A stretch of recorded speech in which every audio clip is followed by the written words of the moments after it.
Hello everyone. I'm here to help you relax tonight. I know many of you use this video to fall asleep. So before you get cozy, don't forget to like the video and subscribe to the channel. Also, let me know where you're watching from and what time it is there.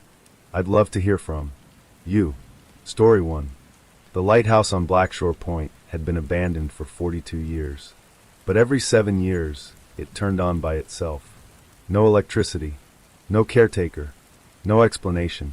And every time its light returned, someone from the nearby coastal town vanished. Chapter 1. The Light That Shouldn't Exist. The storm arrived without warning. Wind screamed across the jagged cliffs of Blackshore Point. Crashing waves slammed against the rocks below, and rain fell sideways, erasing the horizon between ocean and sky. Detective Rowan Hale tightened her coat as she stepped out of her vehicle near the Blackshore police barricade. The air smelled of salt and wet stone. Emergency lights reflected off puddles scattered across the cracked coastal road. She had transferred to Blackshore only 3 weeks earlier, expecting quiet coastal cases, smuggling, theft, maybe the occasional missing tourist. Instead, she had arrived on the night the lighthouse turned on. Again, Detective Hale? She turned to see Sheriff Marcus Bell approaching. He was tall, broad-shouldered, and carried the exhaustion of someone who had seen the same nightmare too many times. "You picked a bad week to arrive," Bell said. Rowan glanced past him. There it stood, the Blackshore Lighthouse, perched at the edge of a jagged cliff like a skeletal finger pointing at the storm clouds. Its white stone tower was cracked, weathered, and partially collapsed near the top. The metal railing spiraling around its exterior had rusted away decades ago.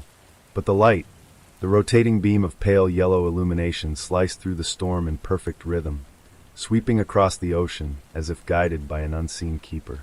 Rowan frowned. "There's power running to it?" she asked. Bell shook his head slowly. "Power lines were cut in 1984, he said. "Generators removed. Wiring stripped. That tower hasn't had electricity in over 4 decades. Rowan watched the beam rotate again, illuminating the furious ocean. "Then how is it working?" Bell didn't answer immediately. Instead, he handed her a thin folder, its edges frayed with age.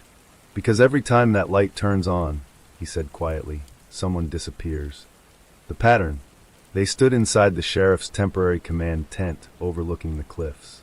Officers moved nervously outside, radios crackling, search teams preparing boats despite the dangerous surf. Rowan flipped through the folder. 7 names were listed. 7 years apart. 1977, 1984, 1991, 1998, 2005, 2012, 2019. Each entry had one thing in common. No bodies. No suspects.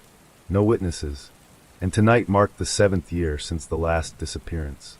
"You think someone's already missing?" Rowan asked. Bell nodded grimly. "Teenager named Lila Grant. 17. Last seen walking home from her shift at the Pier restaurant 3 hours ago." Rowan's chest tightened.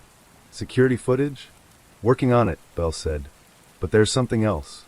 He pulled a photograph from the folder and placed it on the table. Rowan stared at it. It showed the lighthouse entrance, a massive iron door at the base of the tower. Painted on the door was a symbol, a spiral. But unlike typical spirals, this one had jagged, uneven edges, like it had been drawn by someone shaking. "When was this taken?" Rowan asked. "Tonight," Bell said. "The local legend." Thunder rattled the tent as Bell poured 2 cups of stale coffee. "You need to understand something," he said. "Blackshore doesn't just treat the lighthouse as abandoned." Rowan raised an eyebrow. "They treat it like it's cursed." Bell leaned against the table.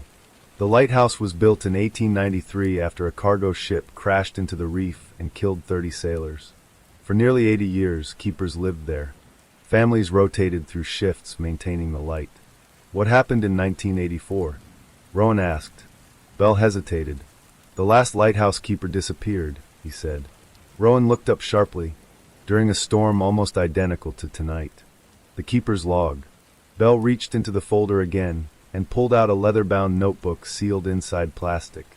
"The last entry was written by Keeper Daniel Cross," Bell said. "Recovered inside the tower after he vanished."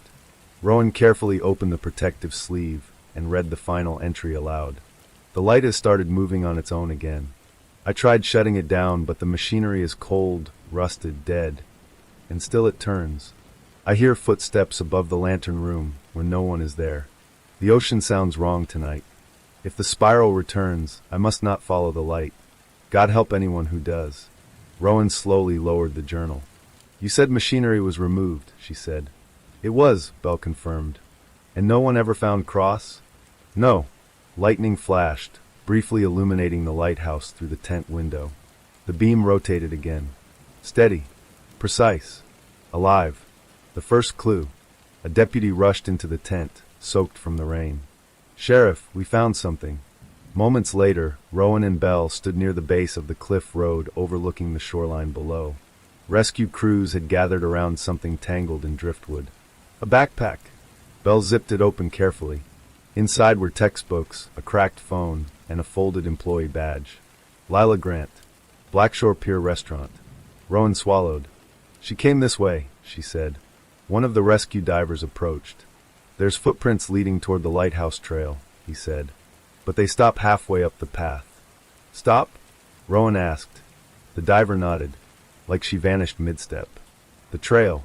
Ignoring Bell's warnings, Rowan insisted on walking the trail immediately. The storm intensified as they climbed the narrow stone path carved into the cliffside. Waves crashed violently below them, spraying cold mist high into the air. Rowan's flashlight beam bounced across the trail until she saw them. Footprints. Small, barely visible in the mud. They led straight toward the lighthouse. Then suddenly, they stopped. Not faded, not washed away. Stopped. Rowan crouched down, tracing the last visible impression in the mud. She was walking normally, she said. No signs of struggle. Bell shined his light around the area. There's nowhere to go. Cliff on one side, rock wall on the other. Rowan slowly stood. Unless she didn't leave, she said quietly. The door. They reached the lighthouse base minutes later. The iron door loomed above them, rusted and massive. Rainwater trickled down its surface, streaking the faded white paint. But the spiral symbol was fresh, bright, still dripping. Rowan touched it carefully. Paint. Still wet. Bell cursed under his breath. No one's been inside that tower since 1984, he said. Rowan pointed toward the rotating beam above them. Then someone is inside now. Thunder exploded overhead. The lighthouse light rotated, sweeping directly over them, bathing the doorway in pale yellow glow. For a brief moment, Rowan thought she saw a silhouette moving behind the cracked lantern glass far above. Watching them. The decision. Bell grabbed Rowan's arm. We wait for backup, he said firmly. Rowan stared at the iron door. Sheriff, if Lila's inside, she doesn't have time.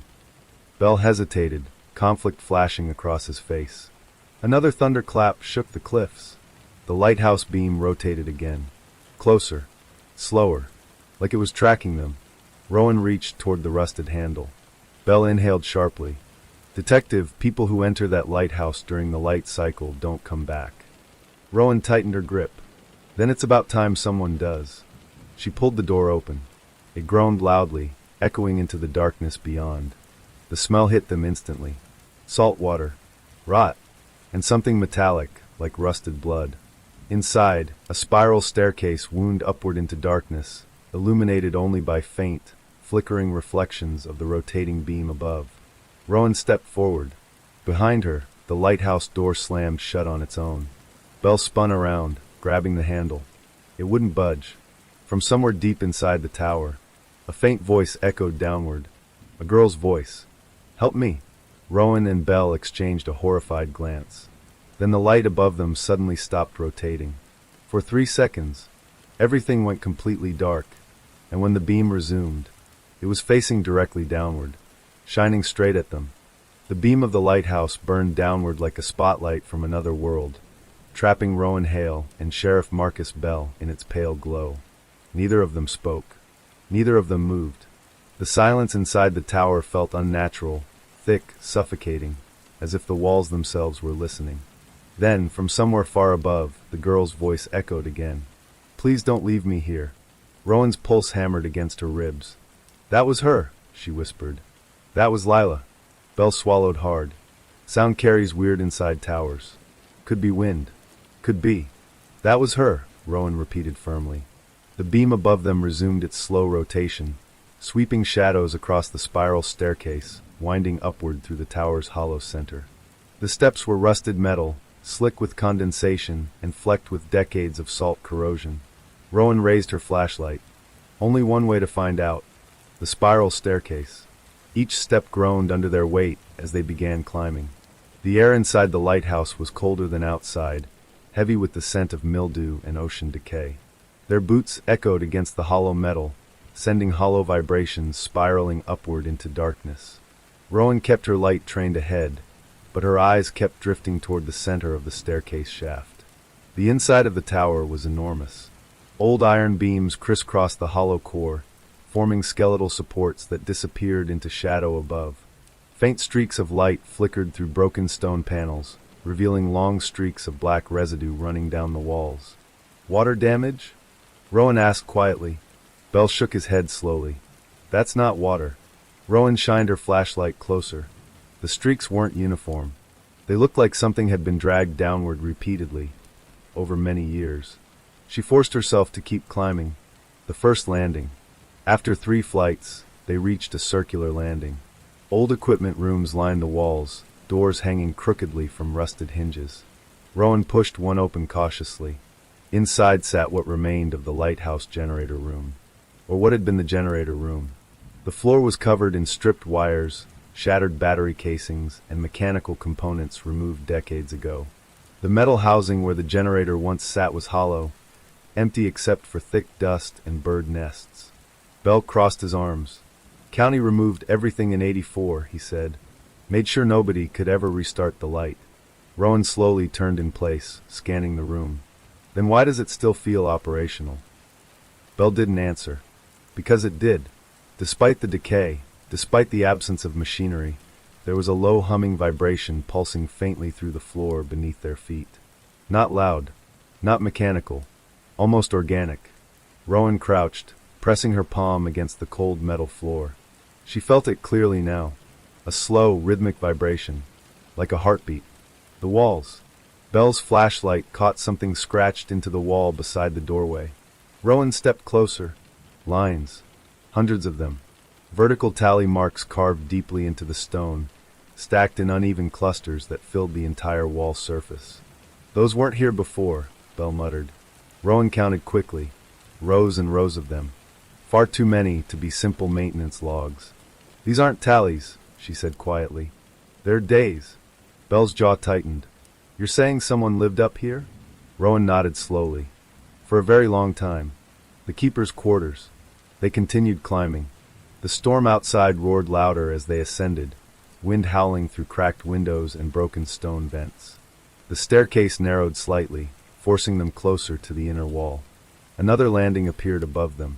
Bell hesitated when he saw the door there. It was different from the others. Reinforced. Locked from the outside with a heavy chain, though the padlock hung broken and twisted as if it had been torn apart by force. Rowan exchanged a glance with Bell before pushing the door open. The room inside was disturbingly preserved. This had once been the lighthouse keeper's living quarters. A narrow bed still sat against one wall, its mattress collapsed but intact. A small wooden desk stood near a shattered window, papers scattered across the floor like fallen leaves. Rowan stepped carefully inside. Everything smelled stale, untouched. Except for one thing. The bed. The blanket was folded neatly. Too neatly. Like someone had done it recently. The hidden drawer. Bell moved toward the desk, sweeping debris aside. The drawer was jammed, but after a firm tug, it slid open with a metallic screech. Inside sat several weathered notebooks tied together with twine. Rowan immediately recognized the handwriting when she opened the first one. Daniel Cross, the final lighthouse keeper. She flipped to a marked page. Day 19. The light activated again tonight. I shut down every remaining system. Still it rotates. Still it calls. I hear movement below the stairs when the beam passes over the ocean. Rowan turned another page. Day 27. I found scratches appearing on the inner walls. I did not make them. I am certain of this. Another page. Day 31. The spiral appeared today, painted on the inside of the lantern room glass. I scrubbed it away. It returned within minutes. Rowan felt her stomach tighten. Belle leaned closer as she turned to the final entry. Day 42. The voice is louder now. It says the light does not guide ships. It guides offerings. I locked the lantern room door. If someone finds this, do not let the light complete its full rotation during a storm. Rowan froze. Belle read over her shoulder. Complete rotation? He asked. Rowan looked up toward the tower ceiling where the beam continued to sweep overhead. How long is a full cycle? She asked. Belle checked his watch. Roughly every 90 seconds. Rowan's voice dropped. Then we don't have much time. The moving light. Suddenly, the beam overhead stuttered. Once. Twice. Then it slowed. The rotation dragging unnaturally, as if something heavy resisted it from above. The girl's voice echoed again. Closer this time. Help me, it's dark up here. Belle grabbed his radio. Dispatch, do you copy? Only static answered. Rowan grabbed her flashlight tighter. We need to reach the lantern room now. The upper spiral. The final staircase section was steeper, narrower, and dangerously unstable. Sections of railing had completely rusted away, leaving only open air between them and the hollow tower core. The humming vibration beneath their feet grew stronger with each step. The light overhead flickered violently now. Flash. Darkness. Flash again. Rowan's breathing became shallow. She couldn't shake the feeling that something was moving inside the tower walls alongside them. Climbing with them. The lantern room door. At last, they reached the final landing. The lantern room door stood directly ahead. Thick glass panels set into an iron frame, reinforced with internal locking bars. Except, the bars were bent outward. From the inside, Belle cursed softly. That's not possible. Rowan stepped closer. Through the cracked glass, she could see the enormous lighthouse lens rotating slowly. A massive multi-panel Fresnel lens that should have weighed thousands of pounds. It spun effortlessly, without gears, without motors, without sound, and inside the lantern room, someone stood near the center. A silhouette, small, still. Rowan's voice cracked. Lila? The silhouette shifted slightly. The lighthouse beam passed across the glass again, illuminating the figure clearly. It was Lila Grant, her face pale, eyes wide, but something was wrong. She wasn't looking at them. She was staring directly into the rotating lens, like she was mesmerized. The secret beneath the lens. Rowan shoved the lantern door open. The wind howled violently inside the glass chamber, swirling salt spray and dust into a chaotic storm around the rotating lens. Lila! Rowan shouted, rushing forward. The girl didn't respond. Belle grabbed her shoulder, trying to pull her away from the lens. The moment he touched her, the floor beneath the lens shifted.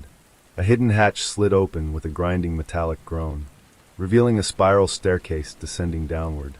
Into pitch blackness. Cold air rushed upward from the opening, carrying the overwhelming smell of seawater and decay. Lila suddenly whispered, her voice hollow. It's not the top. Rowan leaned closer. What do you mean? Lila slowly turned her head toward her, eyes glassy and unfocused. The lighthouse goes down too. The rotating beam suddenly accelerated, spinning wildly around the lantern room. The vibration beneath their feet intensified into violent shaking. Belle grabbed Rowan's arm. The structure's destabilizing.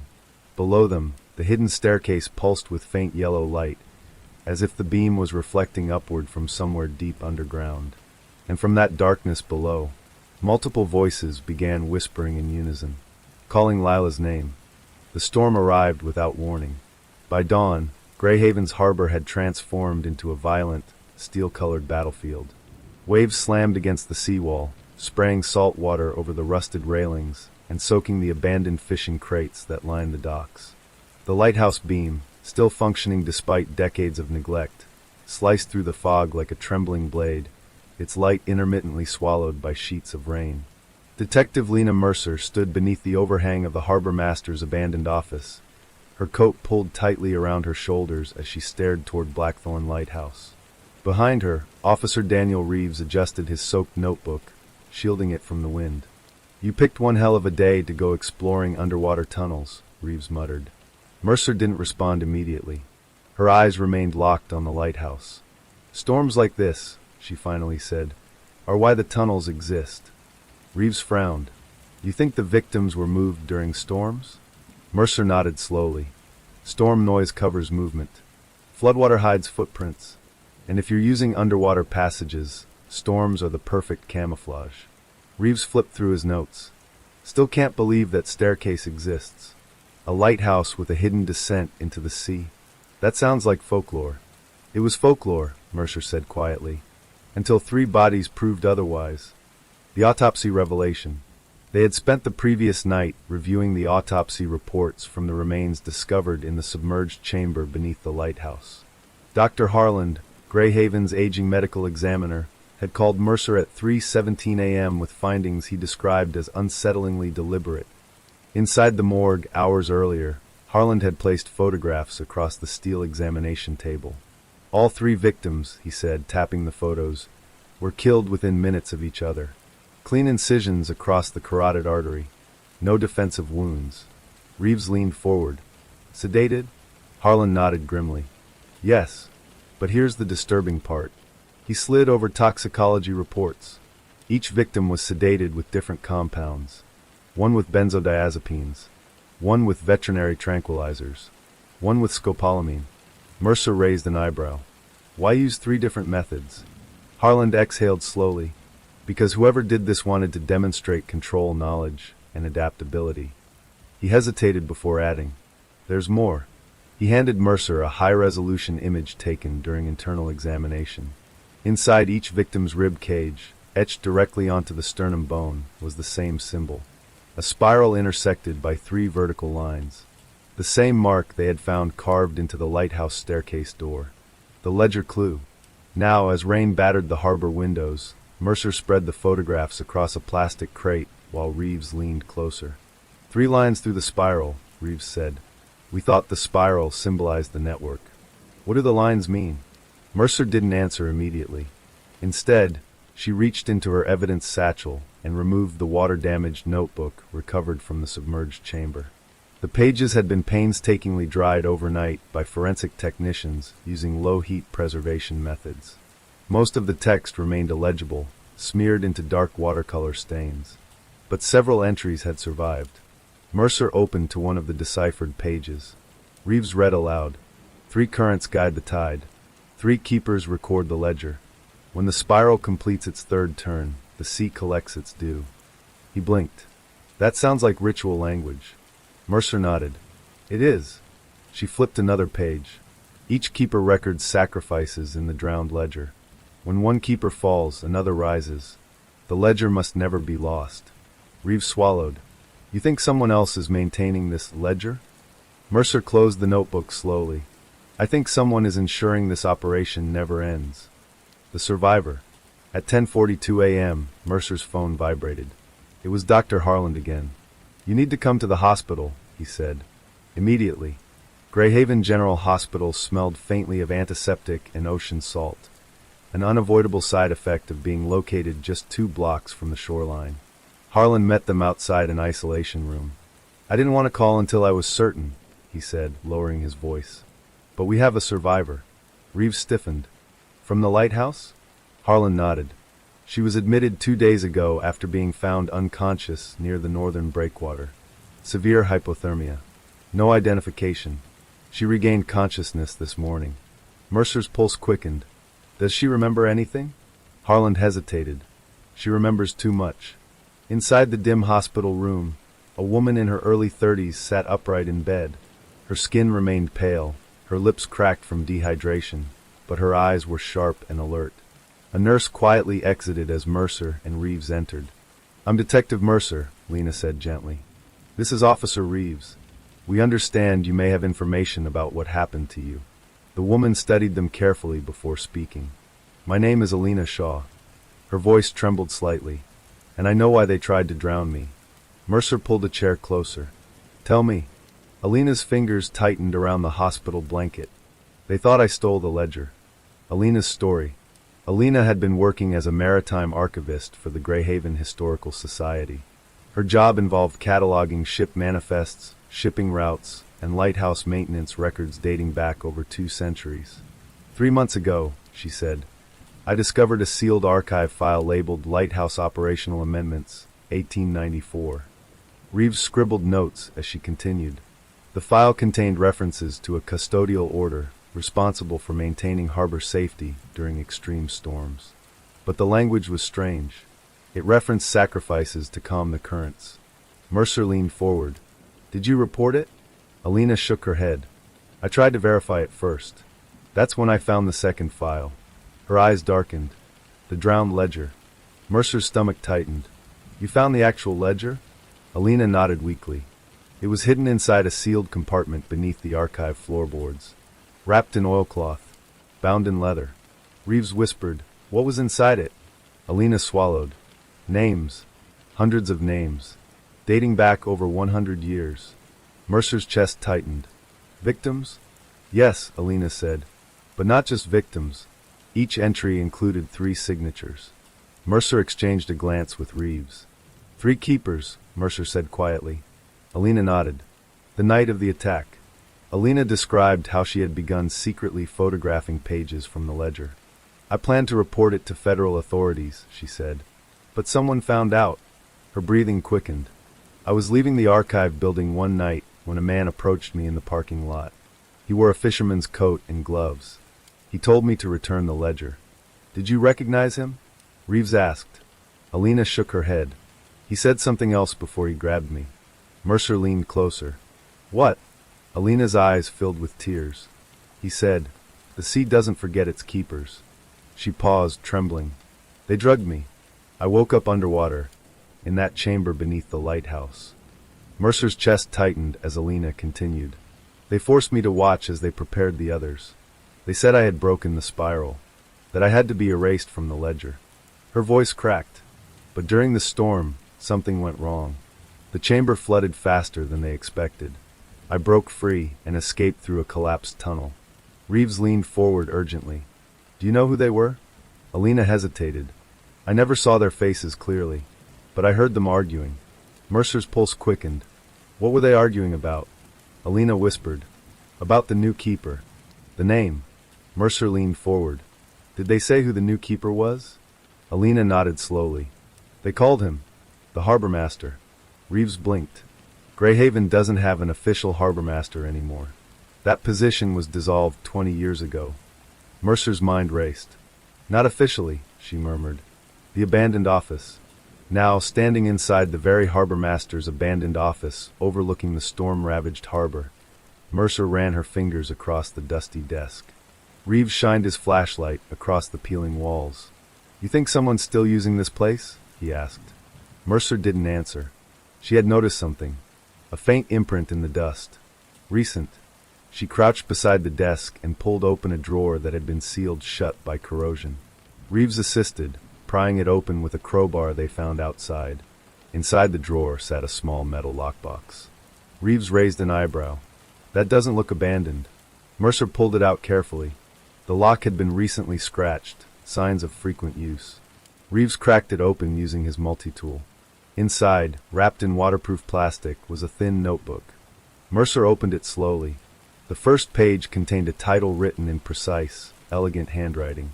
"The Drowned Ledger, Continuation Record." Reeves inhaled sharply. They flipped through the pages. Names, dates, coordinates, and at the bottom of each entry, 3 signatures. But on the most recent page, only 2 signatures appeared. The third signature line remained blank. Below it was written, "Keeper Ascension Pending." The photograph, tucked into the final page of the ledger continuation, was a photograph. Mercer pulled it free. It showed 3 individuals standing on the harbor pier during a storm nearly identical to the one raging outside now. Their faces were partially obscured by shadows and rain, but one figure stood clearly enough to identify. Reeves leaned closer. His face drained of color. "Detective, that's..." Mercer finished the sentence in a whisper. "Mayor Aldridge." The siren. Outside, the storm intensified. Harbor sirens suddenly began blaring, long, wailing alerts signaling emergency tide levels. Mercer snapped the ledger shut. "If Aldridge is one of the keepers," Reeves said, "then he's been orchestrating this entire network from inside the town government." Mercer nodded. "And if there are supposed to be 3 keepers..." She stared at the blank signature line. Then someone is about to be promoted. Reeves swallowed. You think they're planning another sacrifice tonight? Mercer grabbed her coat and headed for the door. I don't think, she said grimly. I know. As they stepped outside into the storm, Mercer's phone buzzed again. It was Dr. Harland. She answered immediately. Harland, what is it? His voice trembled. Mercer, Alina Shaw is gone. Mercer froze. What do you mean gone? She disappeared from her hospital room 10 minutes ago, Harland said. Security footage shows 2 individuals escorting her out, wearing paramedic uniforms. Mercer's pulse pounded. Did they identify the ambulance? Yes, Harland said shakily. But the vehicle number belongs to an ambulance that was decommissioned 15 years ago. Thunder cracked overhead as Mercer stared toward the lighthouse beam cutting through the storm. The spiral was turning again. And this time, it had taken their only witness. The storm swallowed Greyhaven whole. Rain hammered the town like falling glass, turning streets into rivers and forcing storefront owners to board their windows against the violent coastal wind. Emergency sirens wailed across the harbor as tidal surge warnings flashed across local broadcast channels, urging residents to stay indoors. But Detective Lena Mercer wasn't inside. She stood at the edge of the marina parking lot, rain soaking through her coat as she stared at the tire tracks cutting through pooled seawater. The tracks were fresh, carved sharply into the mud, and leading toward the abandoned shipping yards along the northern docks. Behind her, Officer Daniel Reeves slammed the cruiser door and jogged toward her, clutching a tablet displaying hospital security footage. They left the hospital at 11:06, Reeves said, breathless. Ambulance cameras caught them heading north, not toward any active emergency facility. Mercer nodded toward the tire tracks. They're heading for the industrial docks. Reeves squinted through the rain. Why there? Mercer's jaw tightened. Because that's where Greyhaven hides everything it doesn't want found. The storm pattern. Inside the cruiser, windshield wipers fought a losing battle against the torrential downpour as Mercer navigated through partially flooded streets. Reeves studied the tablet screen, replaying emergency weather data. Storm intensity is escalating faster than predicted, he said. Tide surge expected to peak in 2 hours. Mercer's hands tightened on the steering wheel. 2 hours, she repeated. Enough time for a ritual. Reeves glanced at her. You really think they're planning one tonight? Mercer reached into her coat and pulled out the continuation ledger they had recovered from the harbor master's office. She flipped to the last page and tapped a set of coordinates scribbled beneath the unfinished signature.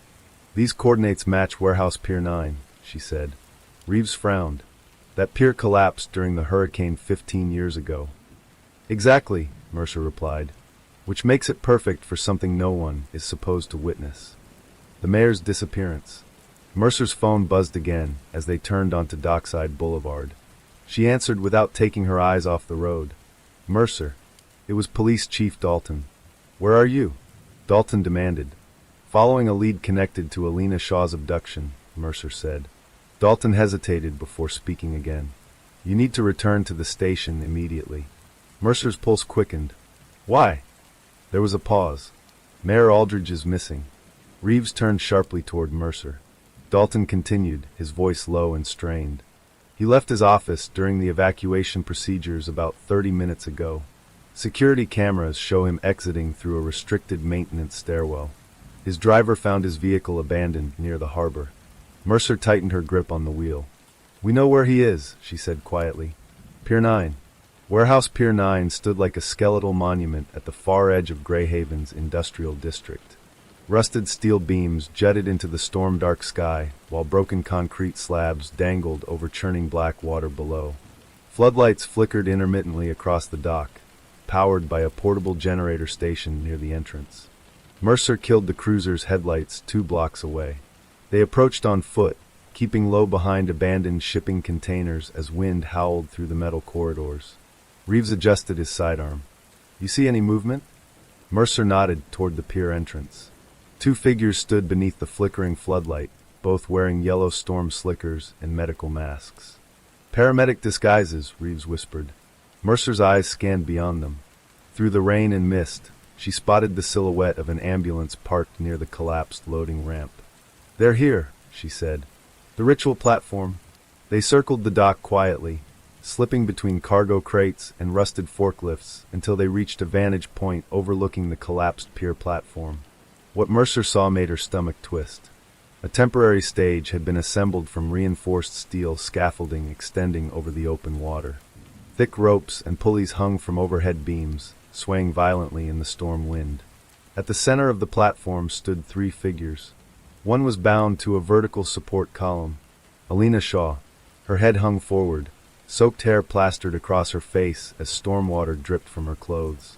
Beside her stood 2 individuals dressed in black waterproof coats, their faces hidden beneath hoods.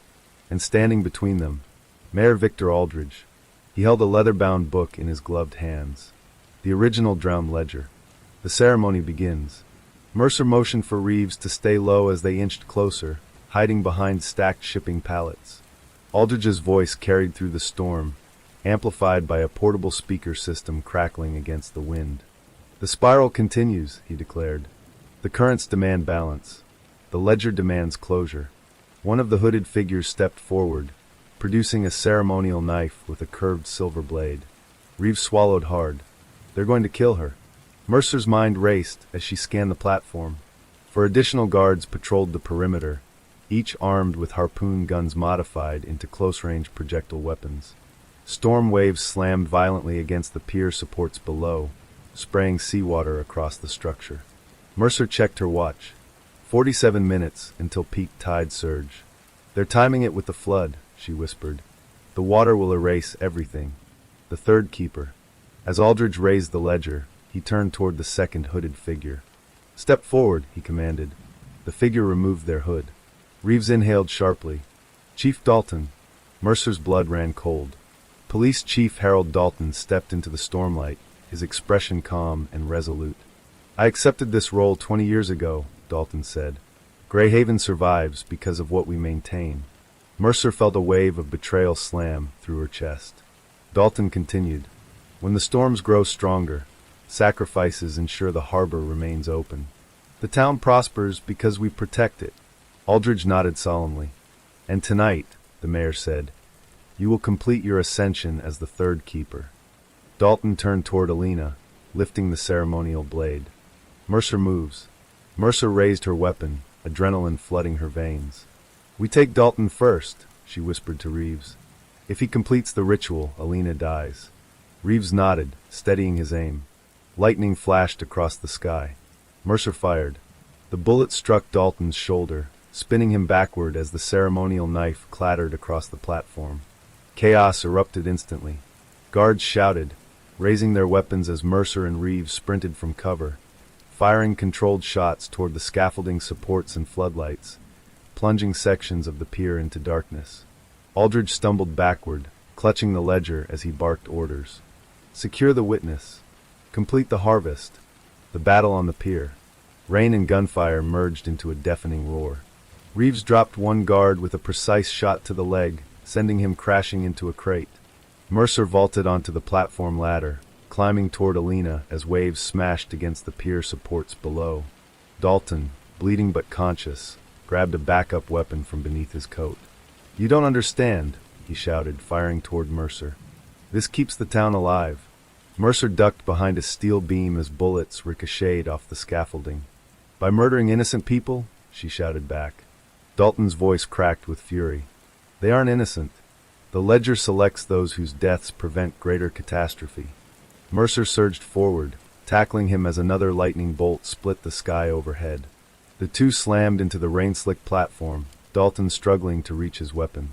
Mercer pinned him, pressing her gun against his chest. "It's over, Chief."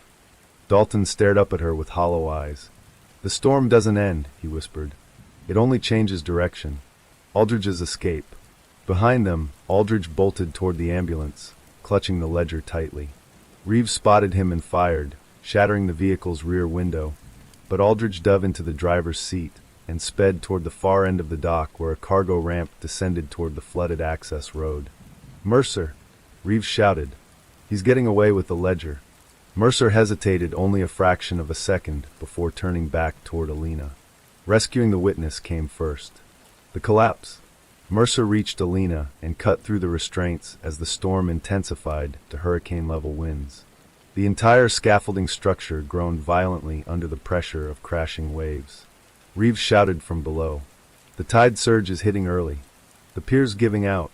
Metal beams began snapping beneath them as water surged across the platform. Mercer slung Alina's arm over her shoulder and guided her toward the ladder as the structure tilted dangerously toward the ocean. Dalton, still bleeding heavily, crawled toward the edge of the platform, staring out at the raging sea. "You've broken the spiral," he murmured. The scaffolding collapsed seconds later. Mercer and Alina barely reached solid dock ground as the ritual platform shattered and plunged into the storming water below, dragging Dalton and several guards into the black ocean depths. The storm harvest fails. Emergency sirens echoed across the harbor as rescue crews arrived moments later, pulling injured guards from the dock and securing the area. Reeves helped Mercer guide Alina toward an ambulance. "Dalton's gone," Reeves said quietly. Mercer nodded, eyes fixed on the horizon where Aldridge's stolen ambulance had vanished into the storm. "He still has the ledger," she said. Alina clutched Mercer's arm weakly. "There's another record," she whispered. Mercer turned sharply. "What do you mean?" Alina's voice trembled. "The drowned ledger was only the master copy. Each keeper maintains a secondary archive, hidden somewhere tied to their personal history." Reeves frowned. "You think Aldridge has one?" Alina nodded. He kept referencing a place during the ritual preparations. Mercer leaned closer. "Where?" Alina swallowed. "The Tide Orphanage." "The next target." Mercer's heart skipped. The Tide Orphanage had closed decades earlier after a suspicious fire destroyed half the building and displaced dozens of children. Reeves stared at her. "That place has been abandoned since the 1980s. Mercer shook her head slowly. "Not abandoned," she said. "Hidden." Thunder rolled across the sky as rescue lights illuminated the flooded docks. Mercer stared into the storm-dark horizon, knowing Aldridge was already moving to protect whatever secrets remained in the orphanage ruins.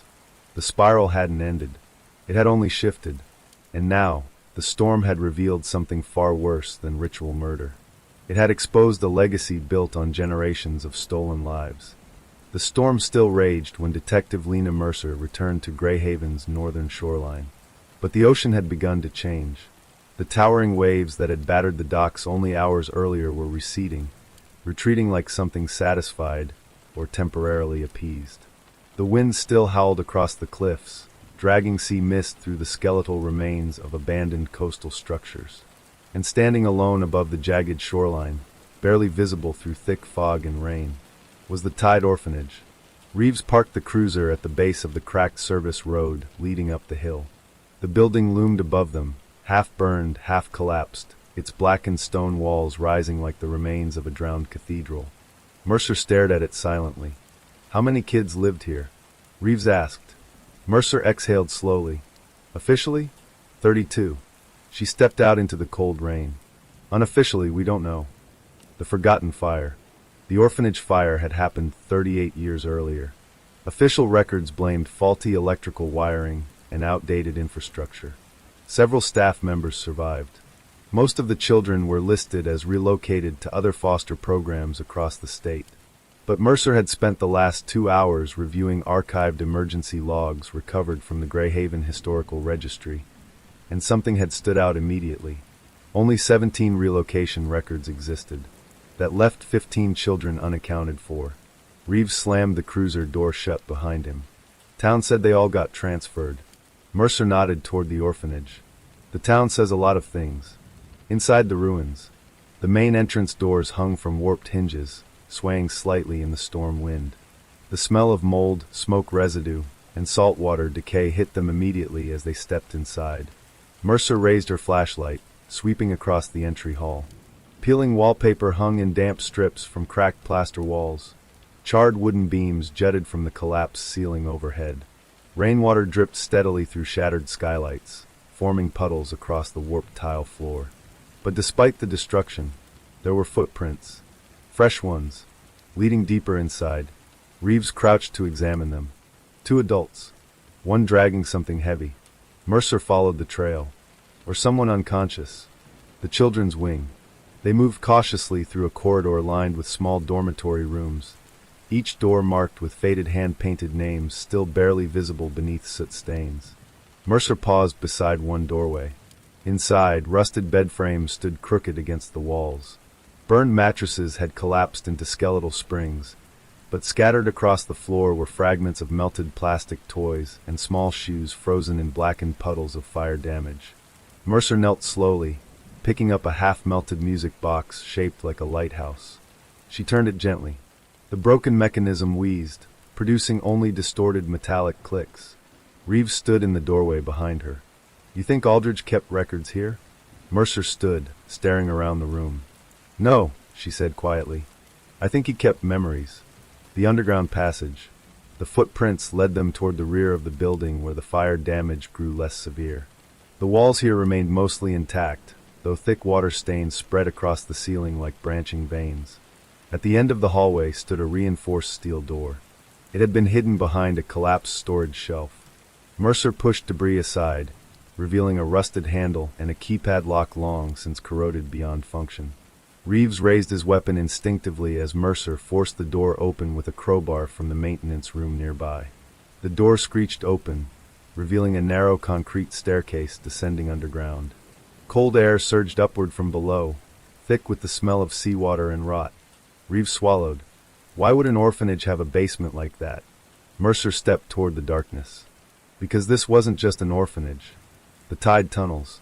The staircase descended nearly 40 feet beneath the building before opening into a vast underground chamber carved directly into the coastal bedrock.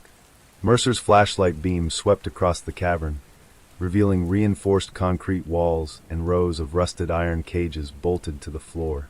Reeves froze. Jesus! Each cage was small, child-sized. Mercer's chest tightened painfully as she stepped deeper into the chamber. Water pooled across the floor, reflecting the beam of her flashlight in trembling patterns that made the entire room appear to ripple like a submerged graveyard. And carved into the far wall, the spiral symbol. But this one was older, far older. Its edges had been chiseled into the stone itself rather than painted or scratched. The Keeper Nursery. Reeves moved slowly between the cages, his voice barely above a whisper. This wasn't containment. Mercer nodded grimly. This was selection. A row of metal filing cabinets stood against the far wall, partially submerged in shallow seawater. Mercer forced one open, ignoring the rust slicing into her gloves as she pulled out soaked folders one by one. Each file contained a child's name, age, medical records, psychological evaluations, and at the bottom of every file, a single handwritten word, candidate. Mercer flipped through file after file, her breathing growing shallow as she read birth dates and intake reports. These kids weren't abandoned, she said. They were chosen. The ritual training. Reeves discovered a second chamber beyond the cages, a circular room lined with broken chairs arranged in a spiral pattern, facing a raised stone platform in the center. On the platform sat an iron restraint chair bolted directly into the stone floor. Mercer's stomach twisted. "Dear God," Reeves pointed toward the wall. Painted across it in faded yellow lettering were instructional phrases written at child height. "The ocean listens. The spiral chooses. Only the worthy return." Mercer stepped closer, tracing her fingers across the crumbling paint. "They trained them," she whispered. "They were raising the next generation of keepers." Aldridge's archive. Footsteps echoed faintly from deeper within the tunnels. Mercer raised her weapon instantly, signaling Reeves to move silently beside her. They followed the sound through a narrow stone corridor where emergency lanterns flickered weakly along the walls, recently lit. At the corridor's end stood a heavy reinforced vault door, partially open.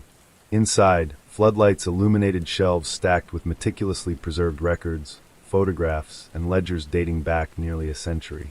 Mayor Victor Aldridge stood at the center of the room, hastily stuffing documents into waterproof storage cases. He turned slowly as Mercer and Reeves entered. His expression was calm, almost relieved. "I wondered how long it would take you to find the truth," he said quietly. The mayor's revelation. Mercer kept her weapon trained on him. "It ends tonight, Aldridge." He smiled faintly. "You misunderstand, detective. This is where it begins." He gestured around the archive.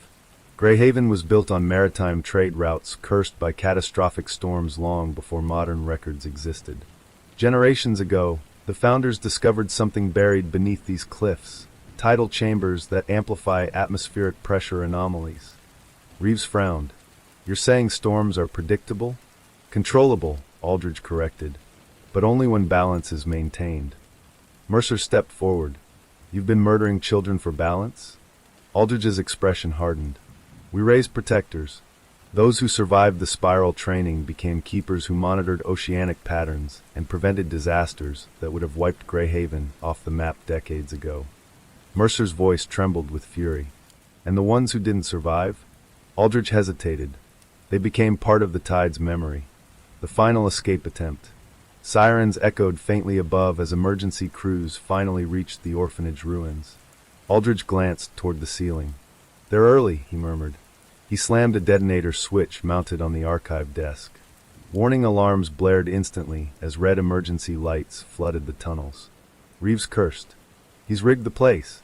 Aldridge grabbed the waterproof storage case and sprinted toward a secondary tunnel exit. Mercer fired, the bullet shattering the case's handle, but failing to stop him as he disappeared into the darkness. Go! Mercer shouted, chasing after him. The rising tide.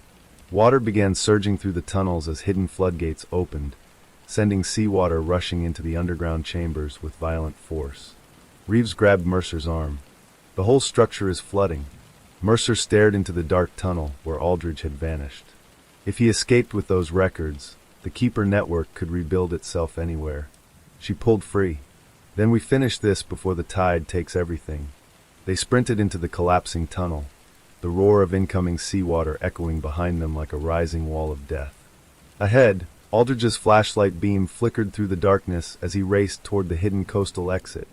The final archive, the last surviving record of Greyhaven's generational conspiracy, and the only evidence that could destroy it forever. The tidal tunnels were dying. Seawater roared through the collapsing passageways beneath the tide orphanage, smashing against concrete supports and ripping loose decades-old wiring that sparked violently as it submerged. Emergency lights flickered erratically, casting strobes of crimson and darkness that made the tunnels feel like a collapsing heartbeat beneath Greyhaven's cliffs. Detective Lena Mercer sprinted through the narrowing corridor, her boots splashing through rapidly rising water. Behind her, Officer Daniel Reeves fought to keep pace, his flashlight beam slicing wildly through swirling mist and falling debris. Ahead, Mayor Victor Aldridge's silhouette flickered at the end of the tunnel, barely visible through the chaotic storm of dust, water, and flashing emergency lights. He's heading toward the sea exit, Reeves shouted over the thunderous roar of rushing water. Mercer pushed harder. If he reaches open coastline, he disappears forever. The Founder's Tunnel. The tunnel curved sharply downward, carved deeper into the bedrock beneath Greyhaven's shoreline. The walls here were older than anything they had seen before, rough-hewn stone reinforced with rusted iron beams that looked centuries old. Symbols covered the walls, spirals layered over spirals, etched deeply into the rock, overlapping in generations of carving that stretched into darkness beyond Mercer's flashlight beam. This section wasn't built by the orphanage, Reeves said breathlessly. Mercer nodded. This was here long before it. Lightning cracked somewhere above the cliffs, sending tremors through the tunnel ceiling. Loose stones rained down as seawater surged higher around their knees. Mercer's radio crackled faintly. Mercer, report. Chief Dispatcher Harlan's voice struggled through heavy static. We're in the orphanage tunnels, Mercer yelled back. Entire structure is flooding. Aldridge is escaping through coastal passageways. The radio fizzled out again. Communication was gone. They were alone. The Founder's chamber. The tunnel suddenly opened into a massive cavern carved directly into the cliff's interior. Mercer froze. The chamber was enormous, easily the size of a cathedral. Massive stone pillars rose from the ocean floor below, supporting the ceiling above like the ribs of some ancient skeletal creature. In the center stood a circular stone platform, surrounded by black seawater that surged violently against its edges. Ancient lanterns hung along the cavern walls, flickering with eerie green flames that somehow remained lit despite the flooding chamber. Reeves whispered in disbelief. What is this place? Mercer stepped cautiously onto the platform. This is where it started. Carved into the stone floor beneath her boots was the largest spiral symbol they had encountered yet, its edges filled with grooves that allowed seawater to flow through it like veins feeding a living organism. And standing at the center of that spiral was Aldridge, the last keeper. He held the waterproof archive case clutched tightly to his chest as waves crashed violently around the platform. His rain-soaked suit clung to him as his gray hair whipped wildly in the cavern wind. He looked exhausted, desperate, but resolute. "You followed faster than I expected," Aldridge said quietly as Mercer and Reeves approached, weapons drawn. "It's over," Mercer said. Aldridge shook his head slowly. "No, it ends here." He gestured toward the massive spiral beneath their feet. "This chamber predates Greyhaven itself. The town founders discovered it 200 years ago after a storm collapsed the cliffs and exposed the entrance." Reeves scoffed. "And they decided child sacrifice was the solution?" Aldridge's eyes darkened. "They discovered the storms followed patterns, unnatural ones. Entire fleets vanished without warning. Entire shorelines flooded overnight.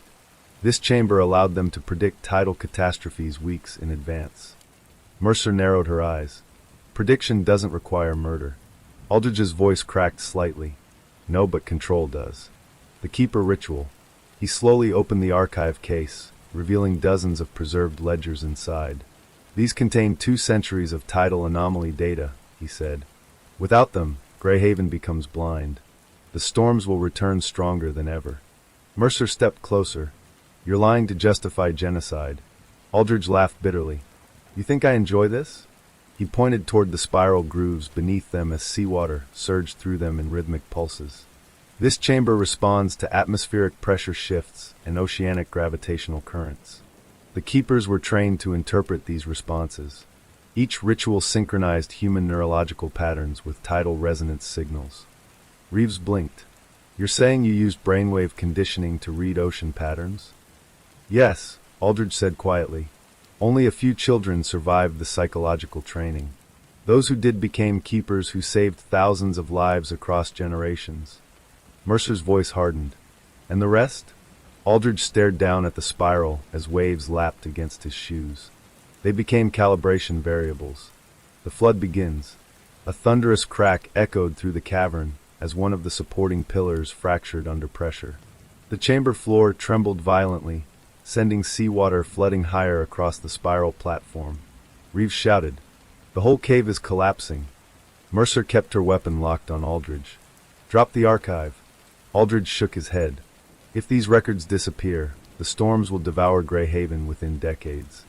Mercer stepped forward slowly. "Then we learned to survive without murder."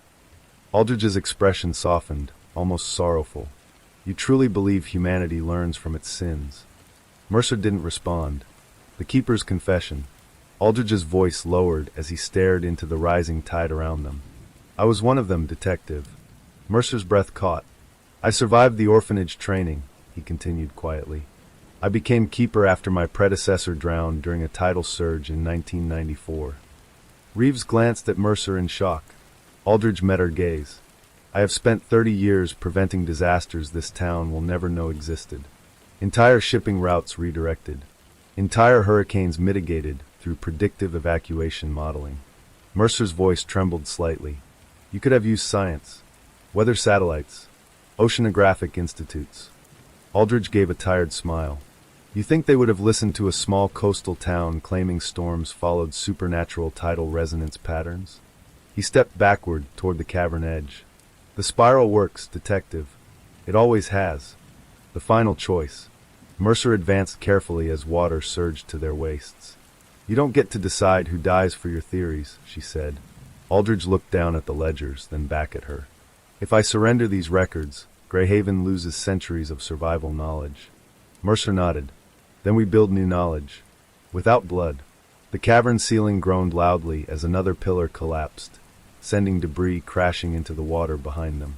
Reeves shouted, "We have less than 2 minutes before this chamber floods completely." Aldridge closed his eyes. When he opened them again, he threw the archive case across the platform toward Mercer. It slid across the flooded stone floor and slammed against her boots. "The spiral ends with me," he said quietly. Before Mercer could react, Aldridge turned and sprinted toward the collapsing cavern edge. "Stop!" Mercer shouted, but he dove into the raging black water below. The tide swallowed him instantly. Escape from the spiral. The cavern ceiling began collapsing in sections as Mercer grabbed the archive case and turned toward Reeves. "Tunnel exit," she shouted. They sprinted through the secondary passage Aldridge had used, racing against the rising floodwaters surging behind them like a living tsunami. Stone supports snapped and crumbled as seawater filled the tunnels completely. Reeves shoved open the emergency coastal hatch just as the water reached their chests. They burst onto the jagged shoreline outside as the orphanage cliffside collapsed behind them, sending tons of stone crashing into the ocean below. Mercer collapsed onto the wet sand, gasping for air as emergency helicopters roared overhead through the dying storm clouds. Reeves dropped beside her, staring back at the collapsing cliffs. "It's over," he whispered. Mercer clutched the archive case tightly. "No," she said quietly. "Now it really begins." The Keeper network exposed. Emergency crews rushed toward them as dawn's first faint light broke through the storm clouds, illuminating the shattered ruins of the Tide orphanage behind them. Mercer stared at the waterproof case in her hands. Inside were 2 centuries of hidden crimes. 2 centuries of secrets Greyhaven had buried beneath storms and salt water. And somewhere within those ledgers were names, dozens of them, town officials, business leaders, law enforcement, generations of keepers who had protected the spiral. Reeves looked toward her. "What happens now?" Mercer stood slowly, eyes fixed on the rising sun breaking through storm clouds over the ocean. "Now," she said quietly, "Greyhaven learns the truth." Greyhaven woke to sirens. The storm had passed, but destruction lingered across the coastline. Flooded streets reflected the pale orange glow of emergency vehicles as search teams moved through neighborhoods assessing damage, rescuing stranded residents, and documenting the storm's aftermath. But inside Greyhaven Police Department, a far more dangerous disaster was unfolding. Detective Lena Mercer stood in the evidence processing room, staring at the waterproof archive case resting on the stainless steel table before her. Officers, analysts, and forensic specialists surrounded the room, whispering nervously as Chief Dispatcher Harlan sealed the doors and stationed 2 armed deputies outside. Reeves stood beside Mercer, arms crossed, his exhaustion obvious, but his focus razor-sharp. "Ready?" he asked quietly. Mercer nodded. "Let's expose them." Opening the archive. The waterproof case snapped open with a heavy metallic click. Inside, dozens of leather-bound ledgers lay preserved in vacuum-sealed sleeves, each labeled with dates stretching back over 200 years. Forensic analyst Nora Patel carefully removed the first volume and placed it beneath an overhead scanner. "Earliest entry," Patel said. "Dated 1821. Mercer leaned forward. "Read it." Patel adjusted her glasses, scanning the faded ink. The Spiral Council convenes. Tidal fluctuations increasing. Selection program authorized to ensure continuity of keeper succession. Approval granted by Harbor Authority, Merchant Council, and Coastal Security Command. Reeves cursed under his breath. "That's not just a cult," he said. "That's government." The names begin. Patel flipped to the final pages of the ledger, her voice tightening as she read aloud. Council members, founding cycle. Mayor Thomas Renshaw. Harbor Master Caleb Stroud. Sheriff Elias Dern. Shipping Guild Director Marcus Vell. Mercer exchanged a glance with Reeves. "Every one of those positions still exists today," Reeves said quietly. Patel reached for the next ledger. And the next. And the next. Each contained updated council rosters across generations, carefully documenting the keeper succession program, and the children selected from the Tide orphanage. By the 4th ledger, the room had gone silent except for the hum of scanning equipment. Patel swallowed hard. "Detective, there are over 100 names listed as council participants across 2 centuries. Mercer felt the air leave her lungs. "How many still alive?" Patel turned toward the computer database, cross-referencing birth records. 37, she said. Reeves whispered. 37 people still operating inside Greyhaven. The conspiracy spreads. The investigation escalated immediately. Arrest warrants were issued. State authorities were contacted. Federal investigators were notified. And that's when everything went wrong. At 11:42 a.m., the police station's internal power grid shut down. Emergency backup lights flickered on as alarms began blaring across the building. Harlan shouted from the communications desk, "Server access breach. Someone's trying to wipe evidence databases." Mercer spun toward Reeves. "They're still active." The first strike. Gunshots erupted from the station's front lobby. Officers shouted as civilians scattered through the front entrance. Reeves grabbed his weapon instantly, while Mercer secured the archive case and shoved it into an evidence transport bag. Harlan's voice cracked through the hallway. "Armed suspects just forced entry. Multiple attackers." Reeves checked the corridor window, watching 3 masked figures storm through the station lobby, firing suppressed rifles at surveillance equipment and dispatch consoles. "They're not here to kill us," Reeves said. "They're here to destroy the ledgers." Mercer shook her head. "They can't erase 200 years of crimes that easily." Reeves grabbed tactical gear from a locker. "They only need to erase enough to stall prosecution." The siege of Greyhaven PD. The station descended into chaos as Keeper loyalists launched coordinated attacks on evidence rooms, computer servers, and holding cells containing newly arrested suspects tied to the Council network. Mercer and Reeves fought their way toward the forensic wing, exchanging fire with masked attackers attempting to reach the archive storage vault. A bullet shattered a hallway window beside Mercer's head as she ducked behind a concrete support column. "They're trained," Reeves said grimly. "Not random cult followers." Mercer nodded. "Council security detail." She radioed through emergency channel static. "All units, secure evidence Vault Alpha. Repeat, secure Vault Alpha." Nora's discovery. Inside the forensic lab, Patel frantically copied ledger scans onto encrypted backup drives as technicians barricaded the doors with overturned desks. Mercer burst into the room. "How much have you secured?" Patel didn't look up. 30% digitized. The rest still physical." Reeves cursed. "They're going to try and burn this place." Patel handed Mercer a flash drive. "This contains the Council roster cross-reference. If the physical ledgers are destroyed, this can still convict them." Mercer grabbed it tightly. "Then we make sure it survives." The mayor's successor. Suddenly, the barricade door exploded inward as a shotgun blast shattered the hinges. Masked attackers flooded the room, forcing officers into defensive positions. One of the attackers stepped forward, removing his mask slowly. Mercer froze. Councilman Gregory Halvin, Greyhaven's longest-serving city council member. "You should have stayed buried in the storm," Halvin said calmly, raising his weapon. Reeves fired first. The bullet struck Halvin's vest, sending him crashing backward, but not stopping him as the attackers returned fire, shattering glass equipment and sending sparks flying from destroyed forensic scanners. Patel screamed as bullets ripped through evidence shelves. Mercer grabbed her arm. "Back exit now." The evidence escape. Mercer, Reeves, and Patel fled through a rear maintenance corridor as flames began spreading through the lab, ignited by tracer rounds striking chemical storage cabinets. Smoke filled the hallway as sprinklers activated, mixing with fire and shattered glass into a blinding haze. Outside, Mercer shoved Patel toward an evacuation ambulance. "Get this flash drive to state investigators," Mercer ordered. "Don't stop driving until you reach county jurisdiction." Patel nodded, trembling but determined.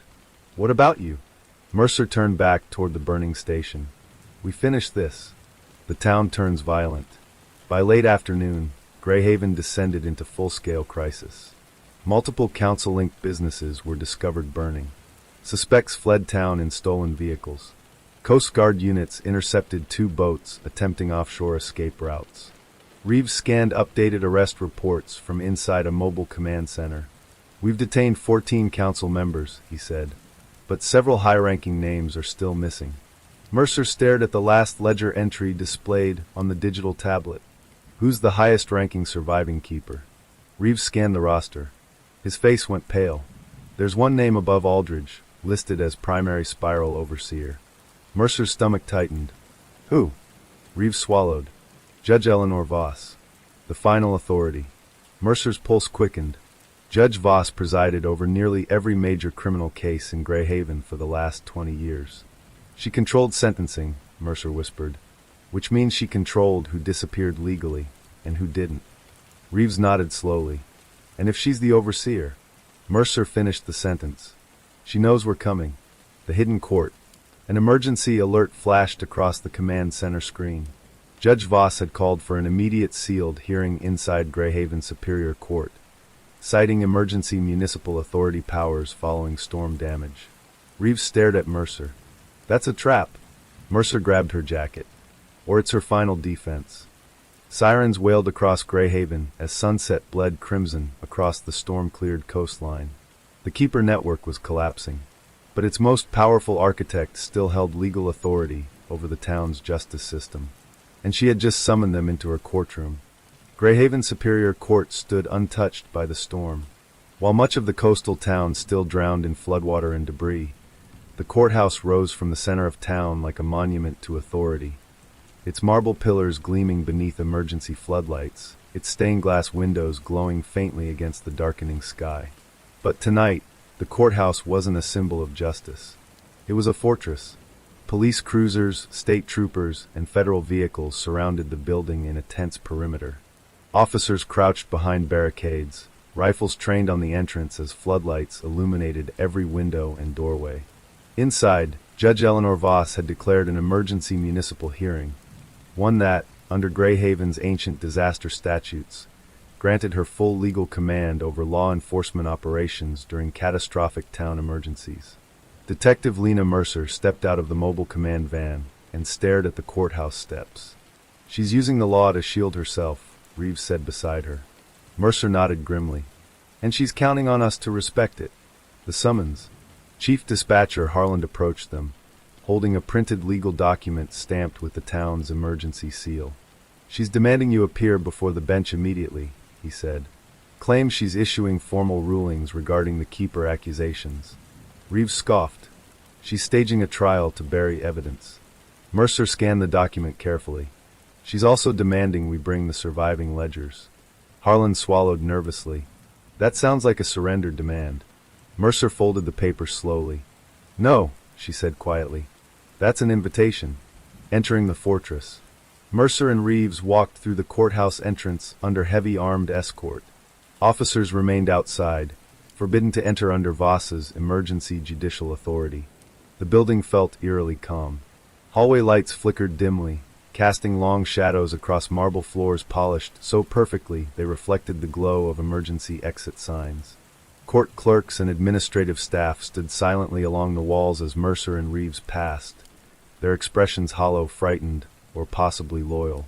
Reeves leaned closer. Feels like walking into a funeral. Mercer whispered back. Or an execution. The spiral courtroom. The main courtroom doors stood open. Mercer stepped inside and stopped cold. The courtroom had been transformed. Chairs had been rearranged into a massive spiral formation facing the judge's bench. Candles lined the walls where official courtroom lighting had been deliberately dimmed. Court staff and several remaining council members sat within the spiral seating, their faces illuminated by flickering candlelight. And at the center, Judge Eleanor Voss sat behind the bench, dressed not in her usual judicial robe, but in a dark ceremonial cloak embroidered with the spiral insignia stitched in silver thread. Her gray hair was tied tightly behind her head, and her expression was calm, composed, and terrifyingly confident. Detective Mercer, Voss said, her voice echoing through the courtroom's vaulted ceiling. Welcome to the final hearing. The true authority. Mercer stepped forward, placing the archive case onto the prosecution table. You're under investigation for conspiracy, kidnapping, and multiple counts of homicide, Mercer said firmly. Voss smiled faintly. I presided over those cases, Detective. Reeves raised his weapon slightly. You don't preside over your own crimes. Voss folded her hands calmly. Greyhaven exists because of those crimes. Mercer's jaw tightened. You're admitting it? Voss nodded slowly. The Keeper network isn't a cult. It's a governance system older than this country itself. The origin of the spiral. Voss stood, descending from the bench slowly as every person seated in the spiral courtroom watched silently.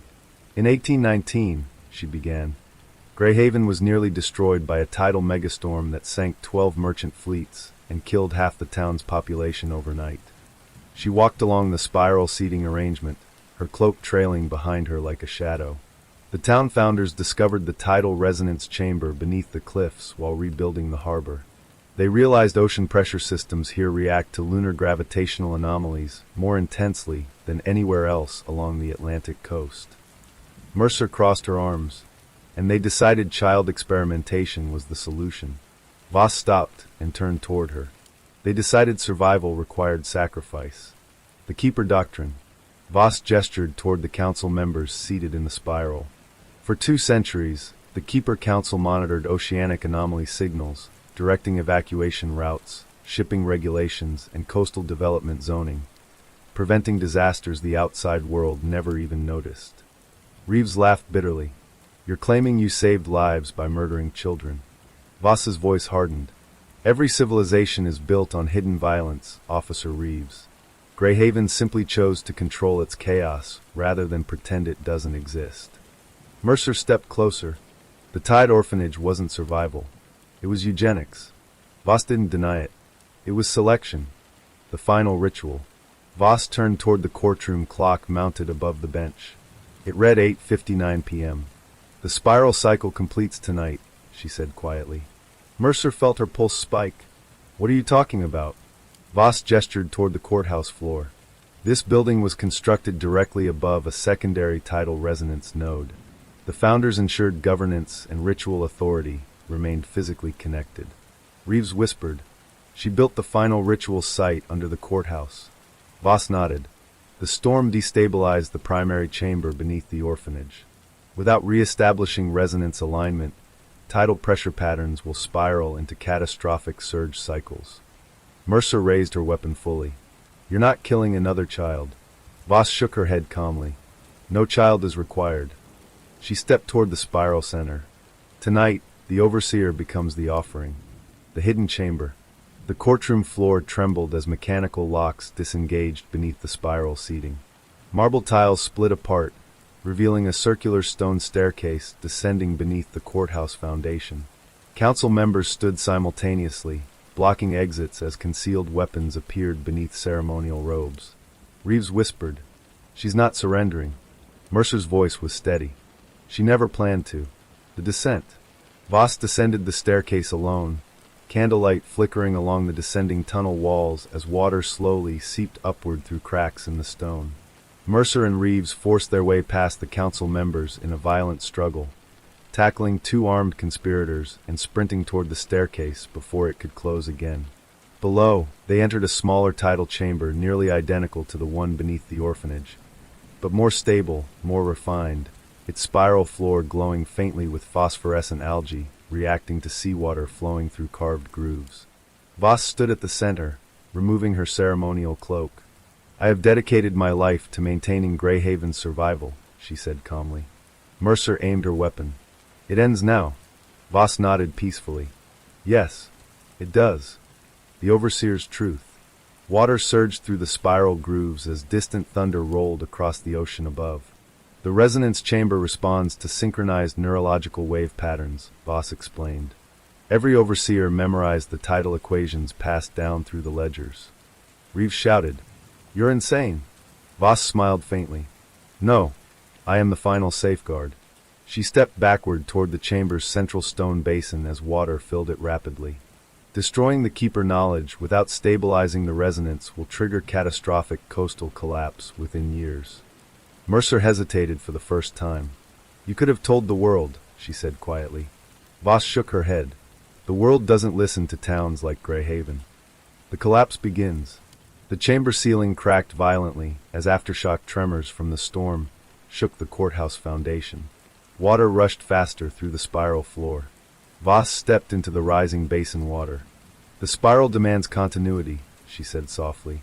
Mercer lunged forward, grabbing her arm. No more sacrifices. Voss met her gaze. Then Greyhaven must learn to survive without lies.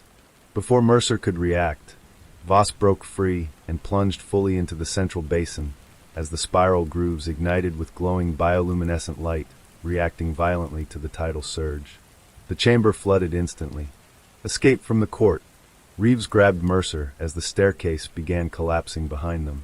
Mercer now. They sprinted upward as water exploded through the chamber floor, flooding the courtroom staircase and sending council members fleeing in panic.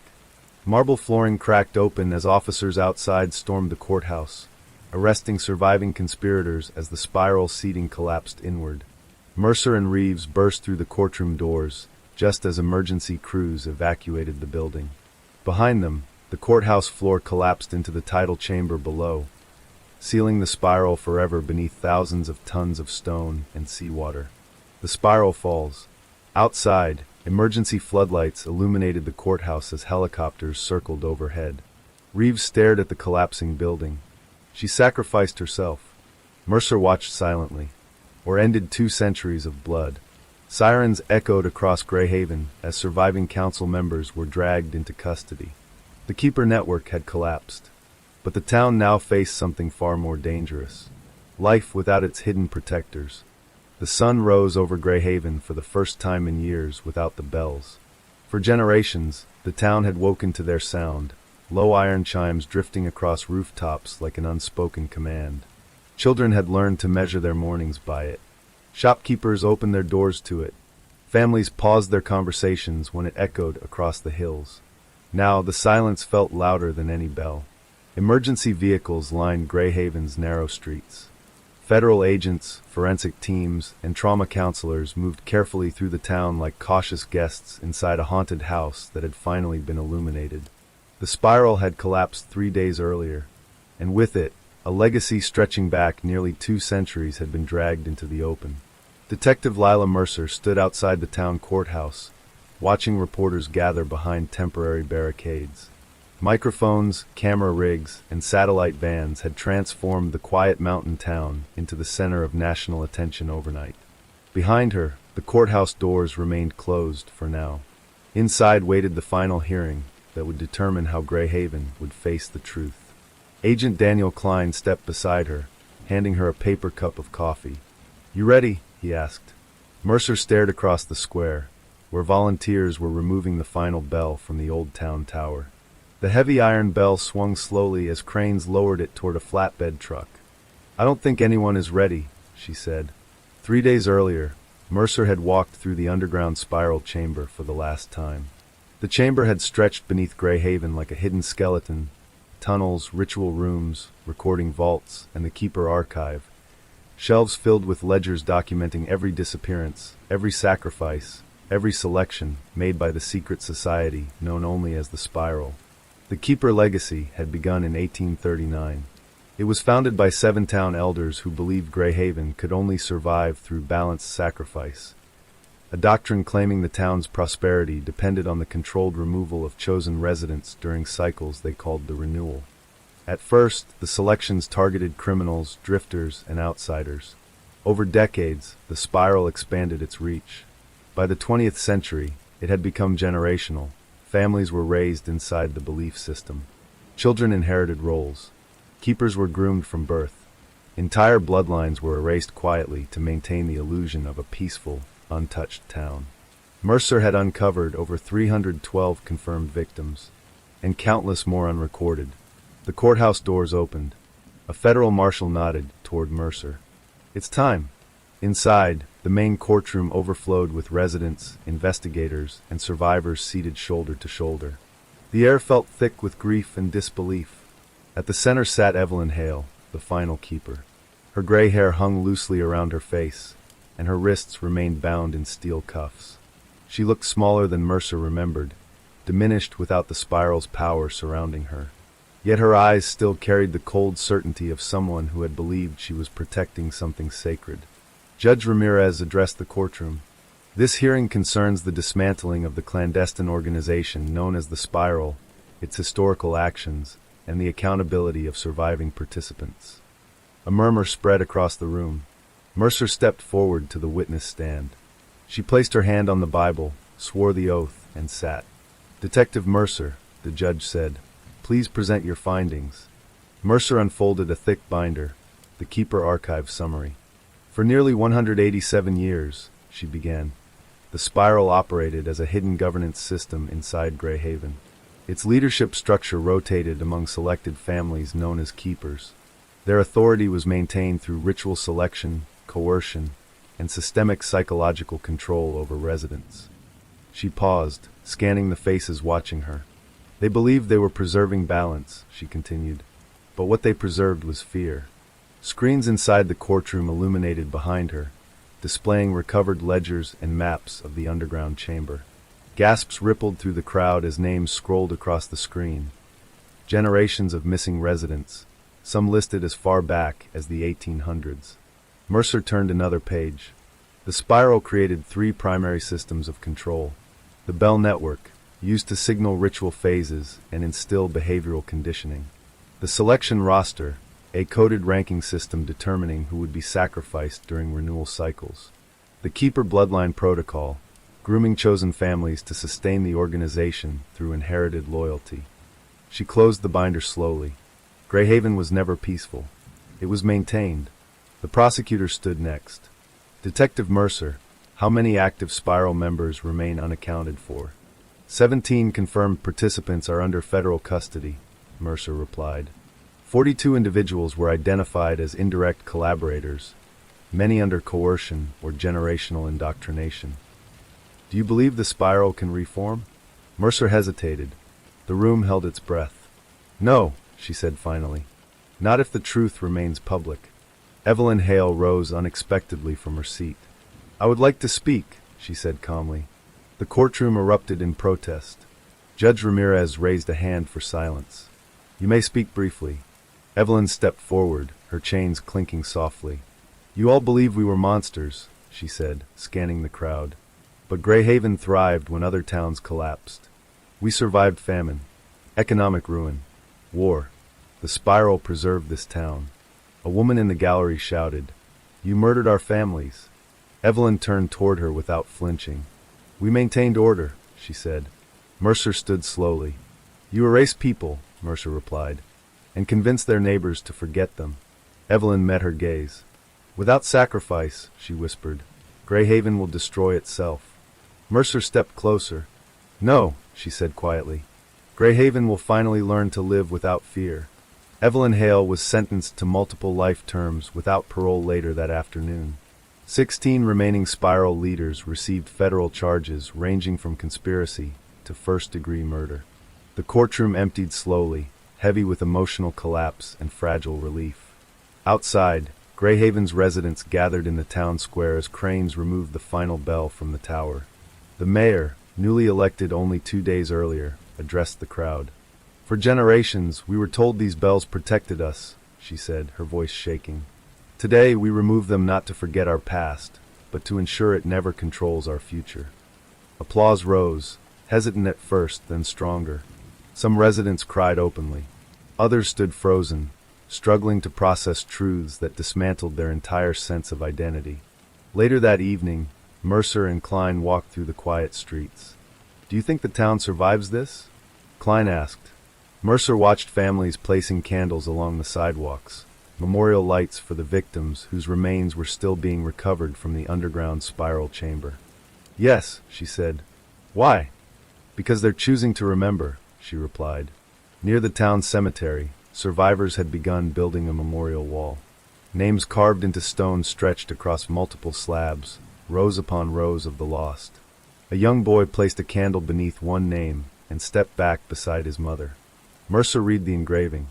Sheriff Thomas Hale, the sheriff who had discovered the spiral and attempted to expose it decades earlier, only to be silenced by the very organization he tried to dismantle. Klein noticed Mercer staring. You gave him justice, he said. Mercer shook her head slightly. He deserved to see this, she replied. That night, federal teams sealed the underground spiral tunnels permanently with reinforced concrete and steel. The Keeper archive was transferred to National Evidence Storage. Every ledger, recording, and ritual artifact preserved for historical record and criminal prosecution. Greyhaven would never be allowed to bury its truth again. 3 weeks later, Mercer prepared to leave town. The media frenzy had faded. Recovery operations continued quietly. Therapy programs and relocation assistance were underway for residents who chose to leave. Klein leaned against the SUV as Mercer loaded her files. You always disappear after cases like this? He asked. Usually, she said. You thinking about retiring? Mercer smirked faintly. I'm thinking about sleeping for 2 days. Klein laughed. You're not built for quiet, he said. Mercer looked toward the bell tower one last time. It stood empty now, hollow but honest. Maybe that's the point, she said. As they drove out of Greyhaven, they passed a new sign being installed at the town entrance. The old slogan, Greyhaven, where time stands still, had been removed. The new sign read, Greyhaven, we remember. Mercer watched it fade into the rearview mirror. That evening, deep inside the sealed spiral chamber, construction crews completed their final inspection before locking the reinforced vault doors permanently. The last worker turned off his flashlight and stepped out. The door closed with a thunderous echo. Concrete sealed history inside darkness. But unknown to investigators, hidden behind a collapsed stone wall deep within the farthest tunnel, a narrow compartment remained untouched. Inside sat a small wooden box, dust-covered, forgotten. Inside the box rested a single brass bell, smaller than the others, engraved with a date no one had yet discovered. And beneath it, a folded parchment bearing one sentence written in fading ink. The spiral ends only when memory fails. Miles away, Mercer sat quietly in the passenger seat as Klein drove through the mountains. For the first time in weeks, she allowed herself to close her eyes. The case was over. Justice had been served. Greyhaven had chosen truth over tradition. Yet deep in her mind, Mercer understood something she would never say aloud. Secrets didn't die easily. They waited. The wind carried softly across the mountain roads. And for just a moment, barely audible, Mercer thought she heard the faint echo of a distant bell. She opened her eyes. The road stretched empty ahead. Klein glanced at her. You okay? He asked. Mercer stared forward. Yeah, she said quietly. But she didn't fully believe it. Far behind them, Greyhaven's candles continued burning through the night, small lights standing guard against darkness that had ruled too long. The town had survived, not because of sacrifice, but because, at last, it chose to remember. Story 2. It began with a phone call that no one wanted to receive. Detective Lila Mercer had just returned to her small-town apartment after a 12-hour shift investigating a string of burglaries. The rain outside pelted the streets like frozen needles, washing the city in gray and shadow. She was about to pour herself a cup of coffee when the phone rang, a number she didn't recognize. Her hand hesitated. Something in the tone of the night made her instincts scream. Answer it anyway. Detective Mercer, a strained voice said on the other end, trembling. It's about Hollow Creek. Hollow Creek was a small riverside town 30 miles north, population 2,400. Mercer had investigated cases there before, mostly petty thefts and domestic disputes. But the voice was urgent, terrified. Who's calling? She asked, her professional tone slipping. My name is irrelevant, the caller whispered. But someone's disappearing. They've taken my sister, and I think they're going to take everyone next. Mercer's heart raced. She had heard the stories of disappearances before, missing hikers, vanishing teens, unclaimed bodies in the forest. Most had been dismissed as accidental drownings or runaways, but something in this voice made her blood run cold. I'm coming, she said. Stay on the line. By the time Mercer drove through the winding back roads of Hollow Creek, the storm had intensified. Trees bent under the weight of relentless wind, and the creek itself had swollen, spilling over the banks and swallowing parts of the old logging road. The town appeared deserted, eerily silent except for the occasional creak of metal roofs in the wind. At the local sheriff's station, Mercer met Sheriff Tom Hendricks, a stocky man with graying hair and a permanent frown etched across his weathered face. Detective, he greeted, voice low. I didn't think anyone would come this far. They told me something was happening, Mercer replied, her eyes scanning the empty parking lot. Where are the missing people? Hendricks rubbed his forehead. It started 2 nights ago. 4 teenagers vanished from the Hollow Creek campground. No signs of struggle. No tracks in the mud. Just gone. Then last night, another family, mother, father, 2 kids, disappeared from their cabin near the northern ridge. Mercer felt the first prickle of fear settle over her. Disappearances in patterns like this were never random. And no one seen anything? She asked. Hendricks shook his head. The locals are terrified. Some swear they've seen shadows moving near the creek after dark, but no one dares to go out there. The old logging paths, no one wants to step foot there. They say the forest watches. Mercer nodded, already taking mental notes. I need to see the areas where they disappeared, she said. Hendricks glanced at the creek, its swollen waters churning violently. Be careful. Hollow Creek doesn't forgive mistakes. Mercer spent the next hour walking the muddy banks of the creek, flashlight cutting through the dense mist that hugged the trees. She noticed subtle irregularities in the terrain. Paths that had been recently cleared, branches snapped at waist height, footprints partially washed away by rain. Then she saw it, a strange symbol carved into the bark of an old oak tree, half hidden in moss, a spiral, drawn deep and precise, almost ritualistic. Her pulse quickened. This wasn't random. Someone, or some group, was marking the area. And whatever they were planning, it wasn't over yet. A sudden noise in the underbrush made her spin. Shadowy figures moved through the fog, but before she could react, they vanished, as if swallowed by the forest itself. Mercer's instincts screamed. Hollow Creek was hiding something. Something deadly. And if she didn't uncover it fast, more people would vanish. The storm's fury worsened as night fell, the creek now a raging torrent threatening to sweep away anyone caught in its banks. Mercer looked back toward the town, dark, silent, vulnerable, and knew she was now part of the investigation she had hoped to avoid. The first question she had to answer, who was behind the disappearances? And the second, far more terrifying, why Hollow Creek? This sets up a chilling mystery with a haunted forest, missing townspeople, and a secretive force operating in the shadows. Detective Lila Mercer didn't sleep that night. Hollow Creek's stormy darkness kept her senses sharp, alert. She lay on a thin cot in the sheriff's station, listening to rain hammer against the roof like a warning drum. Every flash of lightning illuminated the room, revealing stacks of old case files, maps of the forested logging areas, and the single spiral symbol she had seen carved into the oak tree by the creek. That symbol gnawed at her mind like a persistent itch she couldn't scratch. By 4:15 a.m., she was dressed and ready. Coffee in hand, she reviewed the sheriff's reports once more. Missing teenagers. 4 high school campers vanished from Hollow Creek Campground. No signs of struggle, last seen near the creek's northern bend. Missing family, mother, father, and 2 children disappeared from their cabin near the northern ridge. No footprints, no forced entry. Only the spiral symbol found faintly scratched near the cabin's porch.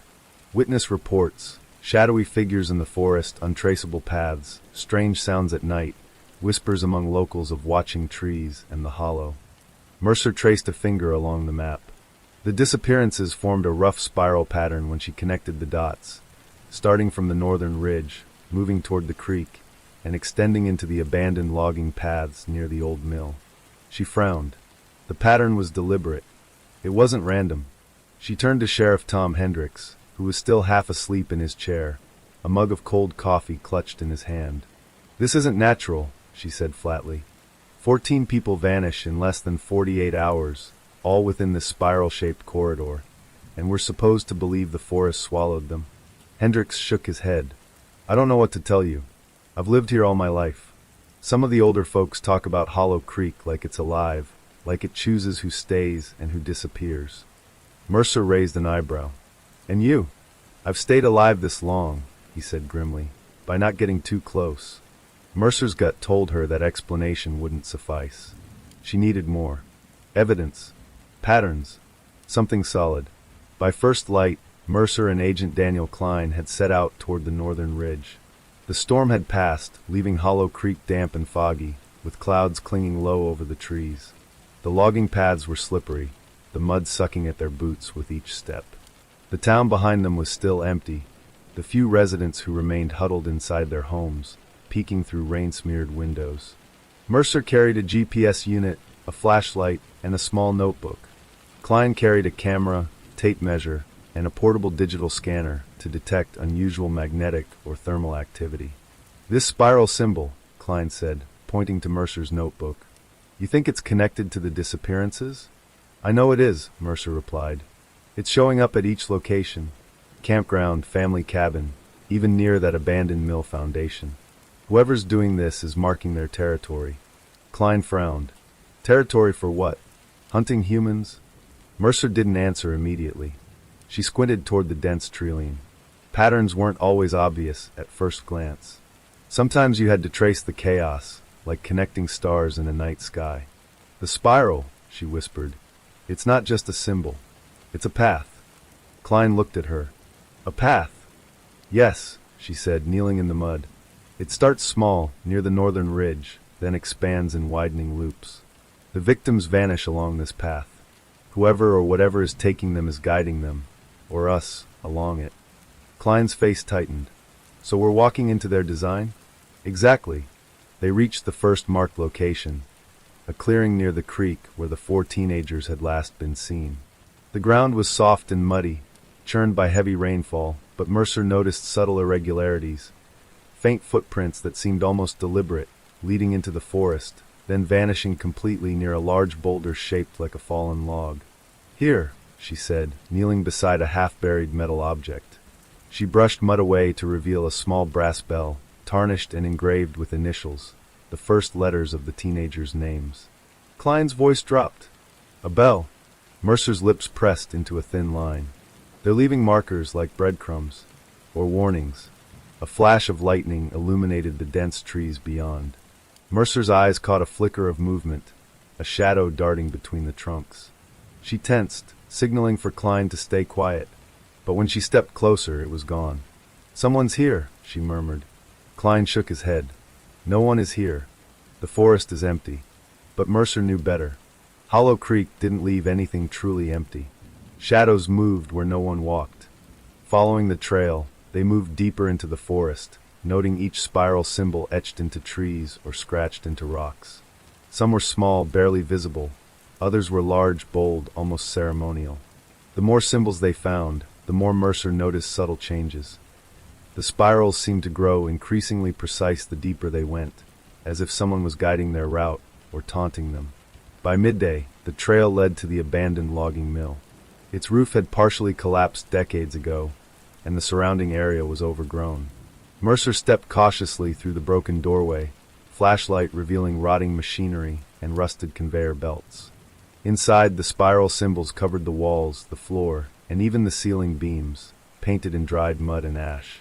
At the center of the room, she found a circle of small brass bells arranged in a spiral pattern identical to the ones outside. "Do you see this?" Mercer whispered. "They're recreating the symbol as a ritual." Klein adjusted his camera, photographing everything. A warning or a trap? Mercer's gaze narrowed. She noticed something else. The floorboards beneath the central spiral were slightly raised. She tapped them carefully. A hollow sound answered. "Underground," she said softly. "There's a basement beneath this floor. A cellar. Whoever's taking people is using it." Klein's eyes widened. "We don't even know who whoever is yet."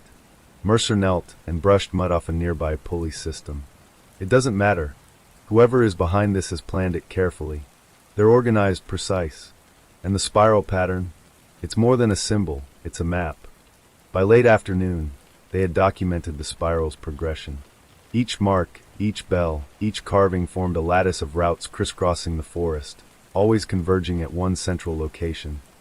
The old Hollow Creek lighthouse, long abandoned but perched on the highest cliff overlooking the river bend. Mercer stared at the lighthouse through binoculars. Its windows were dark and empty, but faint smoke trails or fog could have concealed movement. The question burned in her mind. Were the victims being held there? Or worse, already gone? "Looks like our next stop," she said, tightening her coat. Klein frowned. "You sure we shouldn't wait for backup?" Mercer shook her head. "There isn't time. If they're using this spiral as a hunting ground, the next disappearance could be happening right now." As evening approached, the forest grew colder. Shadows lengthened unnaturally, twisting across the broken remnants of logging paths. Mercer and Klein moved with extreme caution, flashlight beams bouncing off the dense foliage. At one point, Mercer stumbled over a root and landed against a tree. Her hand brushed the bark, and there it was again, a faint spiral, carved deep enough to leave a scar in the wood. Klein pointed to it. "Every turn, every intersection, it's guiding us somewhere." "Yes," Mercer said, "and whoever left these wants us to follow them." A sudden gust of wind rattled the trees. From the fog, they heard faint noises, soft footsteps, whispers, a rhythmic clinking sound. Mercer's stomach tightened. Bells, she whispered. They're coming for us now. Before Klein could respond, a figure emerged from the mist, tall, cloaked, moving silently across the muddy forest floor. The figure stopped just beyond the edge of the flashlight beam and raised a hand. Mercer froze. The spiral symbol on their cloak matched the carvings and brass bells perfectly. The game had begun. The patterns in the shadows were no longer just maps. They were warnings. They were signals. They were invitations. And Mercer understood with a cold certainty that Hollow Creek's forest had already claimed the night, and they were walking straight into its spiral heart. Detective Lila Mercer had followed the spiral into the forest for nearly 3 hours, Klein at her side, their flashlights cutting swaths of white light through the thick fog. Every step was measured, deliberate. The mud beneath their boots sucked and slipped with each movement. Shadows clung to the trees like living things, bending and stretching as the wind whispered through the pines. They had stopped only once, beside a small creek branch where Mercer found another brass bell, tarnished and engraved with the initials of the missing mother. She had pressed it into her jacket pocket, a grim reminder that the disappearances were ongoing. Not historical, not random, but alive. The forest, Mercer knew, was designed to disorient. Trails looped back on themselves. Fallen branches created false paths. And every spiral symbol carved into bark or scratched into stones was both a marker and a challenge. Follow or perish. And Mercer, for all her experience, felt the first flicker of doubt. Finally, through a dense wall of fir and alder, a faint structure emerged, a house, but unlike any she had seen. It was small, isolated, constructed from dark wood that seemed to absorb the surrounding fog. The windows were black, their glass grimy but unbroken. Vines crawled up the walls, almost as if the forest itself had grown over the building to hide it. "This has to be it," Mercer whispered. Klein's voice was cautious. "It's too perfect. Hidden, isolated, no footprints leading directly to it. How have they kept it so concealed?" "They're meticulous," Mercer said, scanning the perimeter. "Everything we've seen, the spirals, the bells, it all leads here. Whoever is behind this has been planning for years, maybe decades." They moved closer, boots silent on the damp forest floor. Mercer signaled for Klein to stop. She crouched, inspecting the ground. There were subtle depressions, footprints, but strange. Some human-sized, some smaller, and some that seemed wrong, elongated, distorted. She frowned. "They're not trying to hide their presence completely," she said. "They're letting us see it, just enough to lead us in." Klein swallowed hard. "Why?" Mercer didn't answer. She already had a hypothesis. Circling the house, they found the front door slightly ajar. Mercer signaled again, flashlight beam fixed on the dark interior. She placed a hand on the doorframe and pushed. The house creaked, releasing the scent of damp wood and decay. Dust motes danced in their lights. The interior was small, a living room with a single fireplace, a kitchen with rusted utensils, and a staircase leading to a second floor. But the most striking feature was the floor in the center of the living room. A spiral pattern carved deep into the wood, surrounded by dozens of small brass bells, each engraved with names they had found in the Hollow Creek police reports. Klein knelt beside them, photographing each bell. This is the map," he said, voice low. "Every victim represented here." Mercer ran her fingers over one of the bells. The metal was cold and polished, freshly cleaned. Someone had been here recently, maybe even now. They ascended the staircase carefully, the wooden steps groaning under their weight. The upper floor consisted of a single hallway with 3 doors on either side. Mercer motioned for Klein to follow her toward the first door. It opened into a small bedroom. The room was eerily normal. A bed neatly made, a desk with papers scattered, a chair turned on its side. But the desk drawer contained something unsettling, journals. Mercer pulled one out, its leather cover worn but well maintained. She flipped through it. Each entry was meticulous, almost clinical. Dates, times, observations, and disturbingly, notes on individuals. Some were descriptions of behavior: fear, compliance, resistance. Others were more ominous, recordings of nightly routines, travel patterns, even psychological evaluations. "This isn't just a hideout," Mercer said quietly. "It's a command center. Someone is orchestrating everything, the disappearances, the spiral patterns, the traps, from here." Klein nodded slowly, eyes scanning the room. "Whoever this is, they're organized beyond reason." and they've been at it for years. Mercer closed the journal. This is our first tangible lead, and it's terrifying. The next room held something even more disturbing. On the wall, several photographs were pinned. The missing teenagers, the vanished family, and even older images from Hollow Creek's history, spanning decades. Some faces Mercer recognized from old cold cases. Others were unknown. Beneath each photograph was a number, some circled, some crossed out. Mercer's mind raced. The spiral pattern wasn't random. It was a selection system. Whoever the orchestrator was, they had been keeping meticulous records for decades, marking people in their network of disappearances. "This is the spiral," Mercer whispered. "The same pattern we saw in the forest and at the creek. They're all connected, each disappearance a piece of the spiral, each bell a reminder, each mark a guide." Klein's hand trembled slightly as he photographed the wall. "This is insane. How has no one discovered this before?" "Because," Mercer said grimly, "the spiral doesn't want to be discovered." As they moved into the third room, the air grew colder. Mercer noticed a faint draft, as if the house itself exhaled through hidden vents. At the center of the room, a trapdoor was cleverly concealed under a rug. Mercer knelt, inspecting it. "Underground," she said. "They've been keeping people here." Klein's eyes widened. "Hostages? Or worse," Mercer replied, placing a hand on the metal handle. She could feel the cold steel beneath her fingers. Whoever orchestrated this had been patient, careful, and meticulous. Every step was calculated. Every spiral, every bell, every symbol had led to this. With a deep breath, Mercer pulled the trapdoor open. The hinges protested, groaning like ancient lungs. Below, a narrow staircase led into darkness, the faint scent of damp earth and something metallic rising to meet them. Mercer checked her flashlight, then descended first. Klein followed, the wooden steps creaking under their weight. At the bottom, the space widened into a low-ceilinged chamber. Mercer's flashlight beam swept across rows of makeshift cages. Some held remnants, blankets, personal items, small toys. Mercer's stomach turned. Whoever this was, they had been collecting people for a long time. Some of the cages were empty. Some had signs of recent occupancy. And at the far end of the chamber, a series of monitors displayed live feeds from the forest, the creek, and various points around Hollow Creek. Mercer froze. "They're watching," Klein whispered. Mercer's mind raced. Every spiral, every bell, every symbol was part of an orchestrated system, a network of observation and control. Whoever was behind this had been predicting her movements even before she arrived. "This is bigger than Hollow Creek," she muttered. "Much bigger." Suddenly, a faint sound echoed from above, the floorboards creaking. Mercer raised her hand, signaling Klein to stay silent. The sound grew, footsteps, deliberate and slow. Mercer's heart pounded. "Hide," she whispered.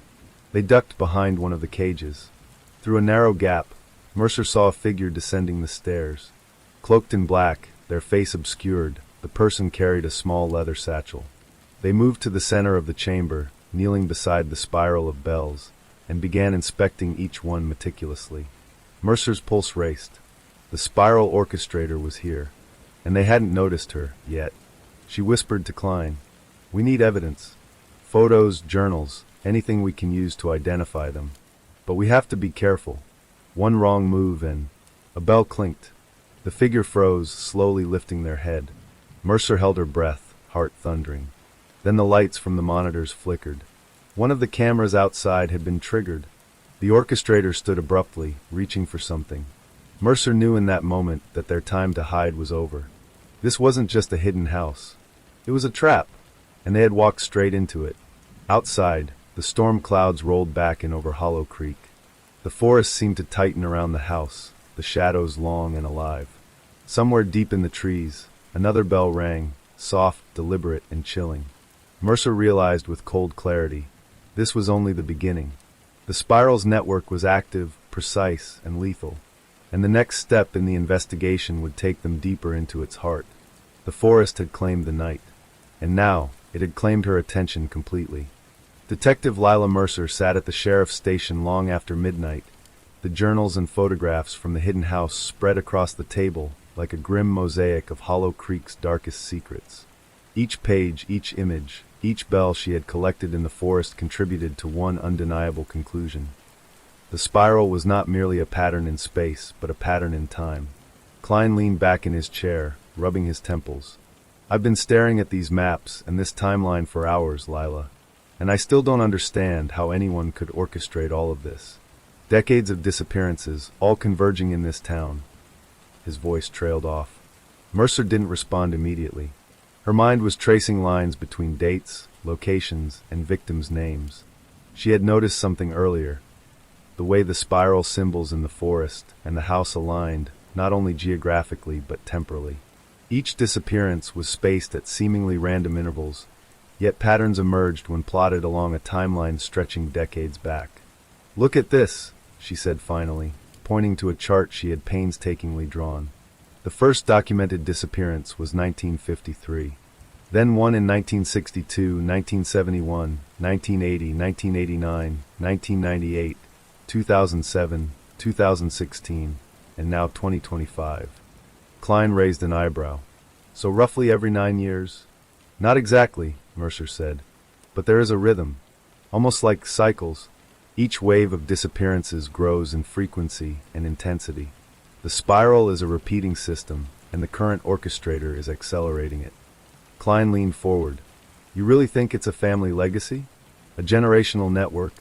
Mercer nodded slowly. "That's my working hypothesis. Look at the journals from the hidden house. Some entries date back to the early 1960s. They reference earlier disappearances, describe rituals, and even mention previous operatives in the forest. Whoever is running this now didn't start from scratch. They inherited it. They decided the only way to understand the spiral was to trace it through time." Mercer pulled out a wall map of Hollow Creek, pasting color-coded notes over decades. Each disappearance, each symbol, each bell became a node in a vast, invisible web. "See here," she said, pointing to a cluster near the northern ridge. 3 disappearances occurred within a 10-year span in the 1980s, all linked to the old logging camp. Then the spiral moved east, toward the creek, and finally to the abandoned lighthouse. Klein frowned. "It's like they're choreographing it, setting the stage for every next move. And somehow they know when to act. How could they predict all of this?" "Experience," Mercer said. "They're learning from history. Every failure, every escape, every mistake of past operatives is recorded and used to refine the spiral. It's adaptive. It's evolutionary." The more Mercer studied the data, the more she realized that the spiral wasn't just a local phenomenon. Patterns in Hollow Creek mirrored other disappearances across the state, odd vanishings that had been written off as accidents, drownings, or missing persons. The spiral was older, wider, and far more organized than anyone could have imagined. By early morning, Mercer and Klein had reconstructed a timeline stretching back 72 years. Each layer revealed horrifying consistencies. Victims chosen for perceived vulnerability. Locations selected for isolation and natural concealment. Symbols, the spiral, always etched into the surrounding environment. Bells, brass markers left as warnings, messages, or guides. A constant observer, someone monitoring, controlling, and refining the system. Mercer stared at the overlapping spirals on the wall map. "It's like time itself is a spiral," she whispered. "Each generation repeats the same patterns, each disappearance echoing the last, each bell a signal to the next phase." Klein shivered. "And the recent disappearances? They're accelerated?" "Yes," Mercer said. "We're looking at an orchestrator who knows the entire history and is trying to condense the cycle. The frequency of vanishings is increasing because they're testing their method, perfecting it, and they may already be preparing the next phase, the next wave of victims." The spiral, Mercer realized, was both a physical and temporal map. It guided movement through space, the forest, the creek, the hidden house, the lighthouse, and through time, past, present, and perhaps even future. Each step was deliberate, each signal precise, each bell ringing in sequence across decades. Mercer closed her eyes for a moment.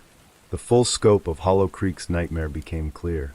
The spiral was alive, a system honed over generations. It was adaptive, learning from failure, correcting itself. The orchestrator was highly intelligent, methodical, and deeply rooted in the town.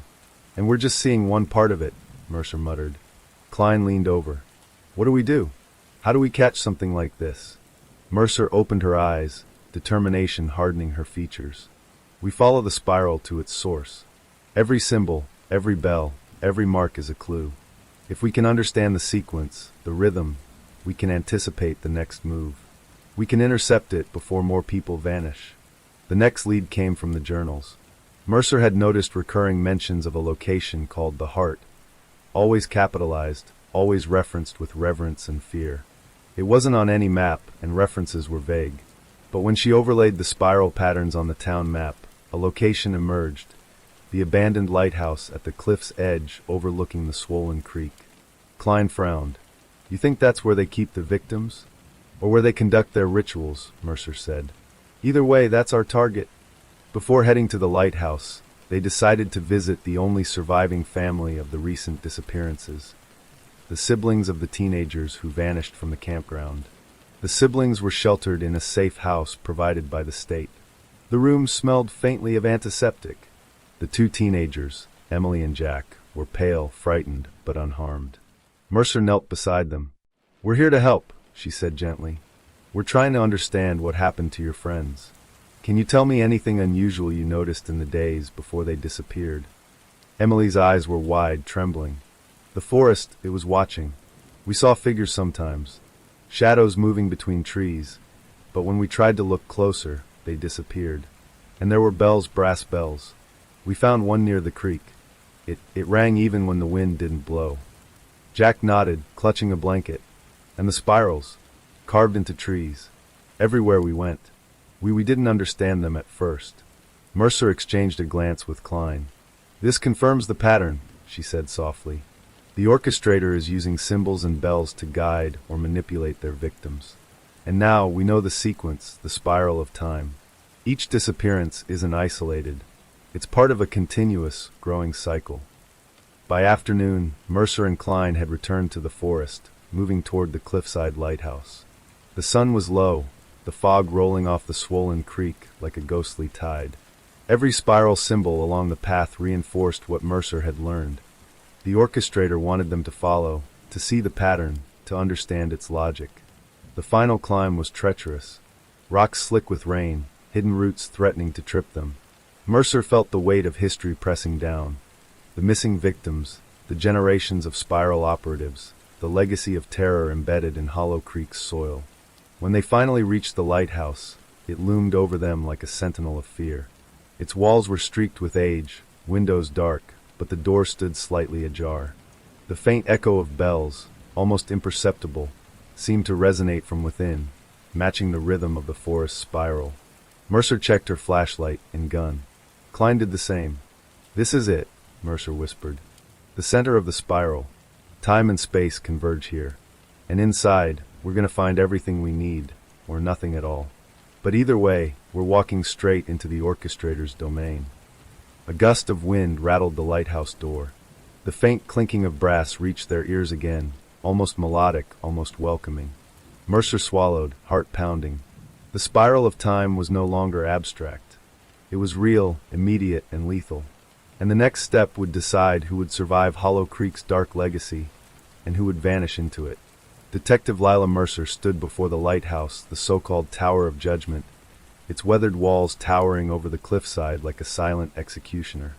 The fog swirled around the base, curling through cracks in the stone like phantom hands reaching for her.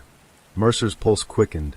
She could feel the weight of decades of disappearances pressing down from above, each spiral in the forest, each bell, each carved tree, converging on this single point. Klein checked his equipment for the third time, his hands trembling slightly. You sure this is wise? He whispered. We don't even know what's inside. Mercer tightened her grip on the flashlight. We don't have a choice. This is the center of the spiral, the orchestrator's domain. Everything we've traced, every disappearance, every bell, every symbol leads here. If we want to stop this, we have to go in. The door groaned as Mercer pushed it open. Inside, the smell of mildew and rust was thick, a damp tang that seemed to cling to their lungs. The spiral staircase wound upward, each step creaking under their weight. The light from their flashlights bounced against the cracked walls, revealing strange symbols etched into the stone, spirals, triangles, and sigils Mercer didn't recognize, but whose design mirrored the forest markings. At the top of the tower, the room opened into a circular chamber. Windows framed the cliffside below, the creek winding like a silver snake through the fog. And in the center, arranged on a large, raised platform, were the remnants of what Mercer could only describe as a shrine. Brass bells lined in perfect spirals, photographs of victims from decades past, and journals stacked meticulously in towers like fortresses. "This is it," Mercer whispered. "The judgment chamber." Klein's flashlight swept across the room. "It's ritualistic. But why here? Why this tower?" Mercer's eyes narrowed. "Symbolism. Elevation. Visibility. It's a statement, a display of power over the spiral's cycle. Each victim, each bell, each symbol reinforces control. They're saying, 'I am above time, above the forest, above life and death.'" Her gaze fell on a journal placed at the center of the platform. It was bound in black leather, worn but polished, and beside it lay a small, intricately carved wooden figure, a spiral etched into its base. Mercer felt a chill run down her spine. Whoever wrote this journal had orchestrated countless disappearances, studied human behavior, and planned with the patience of decades. Mercer picked up the journal and began to read. The entries detailed the spiral's history. 1953, the first victim. "The system works," the author wrote. "The spiral guides them, the bells mark them, and the forest chooses the weak." 1962, expansion of the spiral. "Each cycle refines the process. The pattern must remain hidden yet visible, simple yet complex." 1980s, introduction of secondary operatives. "They must maintain the rhythm, keep the spiral moving. The legacy must continue." 2000s, acceleration. The spiral's influence grows. Victims are now aware, but cannot escape. They will teach the next generation. Klein leaned over her shoulder. This is insane. This person's been planning for decades. And somehow, they've kept it all secret." "Yes," Mercer said. "And now they're testing their methods again. The recent disappearances aren't random, they're a trial. A rehearsal for something bigger." As they delved deeper into the room, Mercer noticed faint scratches along the floorboards, almost invisible unless examined closely. She traced them with her flashlight. They led to a narrow hatch in the far wall, partially hidden behind a stack of journals. Klein frowned. "Another basement?" Mercer shook her head. "No, this is different. The hatch isn't for storage. It's for control. Whoever the orchestrator is, they monitor the tower from here. This could be where the victims are held, where the spiral cycle is observed and refined."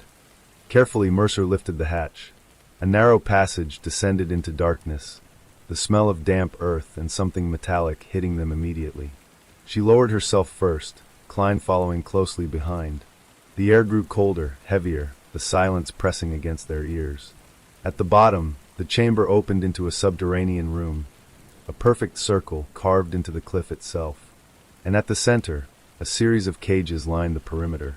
Some contained personal belongings, blankets, journals, toys, evidence that the orchestrator had kept people here for varying lengths of time. But the most terrifying sight was the monitors lining the walls.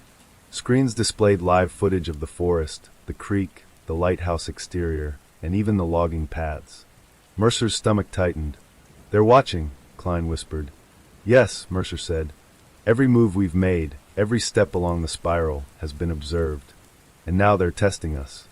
Suddenly, a sound echoed from above, a bell ringing. Not one of the small brass bells scattered around the chamber, but a deep, metallic toll, resonant and commanding. Mercer's heart pounded. "The trial begins," she muttered. "We're inside the orchestrator's domain. And they know it." From the shadows, a figure emerged, tall, cloaked, face obscured, moving with deliberate precision. They carried a small satchel, which they set beside the central platform. Mercer raised her flashlight and her gun simultaneously. "Show yourself," she demanded. "We know you're here. Step into the light." The figure paused, then slowly lifted the hood. The face beneath was startling, calm, calculating, almost serene. A woman mid-40s, with eyes sharp and unyielding. "You've come far, Detective Mercer," the woman said, voice smooth, controlled. "But the spiral doesn't allow interruptions lightly." Mercer felt a chill. "Who are you? Why Hollow Creek? Why the spiral?" The woman's lips curled into a faint smile. Legacy. Order. Control. The spiral is not random, not chaotic. It is the refinement of human behavior. Those who enter its path are either shaped or removed. You see patterns in the shadows. Detective, I see clarity. I see perfection. Klein stepped forward, voice shaking. You've taken people. Dozens, maybe hundreds. Why? How can you justify this? The woman tilted her head. Justification is unnecessary. The spiral exists because it must. Life is disorder, chaos. I impose order. And sometimes order requires sacrifice. Mercer's mind raced. This was no random killer. This was an architect of terror, a master strategist who had been perfecting the spiral for generations. Suddenly, the monitors flickered, and the brass bells scattered throughout the tower began to ring. Soft at first, then louder, in a synchronized rhythm. Mercer realized with horror. The orchestrator had triggered the bells as a signal. Your time is limited, the woman said. The next phase begins. If you leave this place alive, consider yourself lucky. But first, you must navigate the spiral within the tower. Only then can you reach its center. Mercer's pulse quickened. The spiral she had followed in the forest now extended into the tower itself. A labyrinth of stairs, corridors, and hidden passages designed to test her, to separate her from Klein, to see if she could survive the first true trial of the orchestrator. Klein swallowed hard. Lila, what do we do? We follow the spiral, Mercer said firmly. Every symbol, every bell, every mark is a clue. We stay together, stay sharp, and we find the center. That's where the spiral's heart, and our answers, are waiting. The orchestrator's voice echoed through the chamber, soft but omnipresent. Judgment comes for all who enter the spiral. You will either understand, or become part of it. Mercer tightened her grip on her flashlight and gun. She took a deep breath, feeling the weight of Hollow Creek's dark legacy pressing down on her. Then, with Klein at her side, she stepped forward into the labyrinthine spiral of the tower. Each step creaked ominously. Each shadow seemed alive. And somewhere deep within the spiral, the orchestrator waited, watching, ready to judge. The first trial had begun. Detective Lila Mercer and Agent Daniel Klein moved cautiously through the narrow spiral corridors of the lighthouse tower, their flashlights slicing through darkness thick with dust and the smell of damp stone.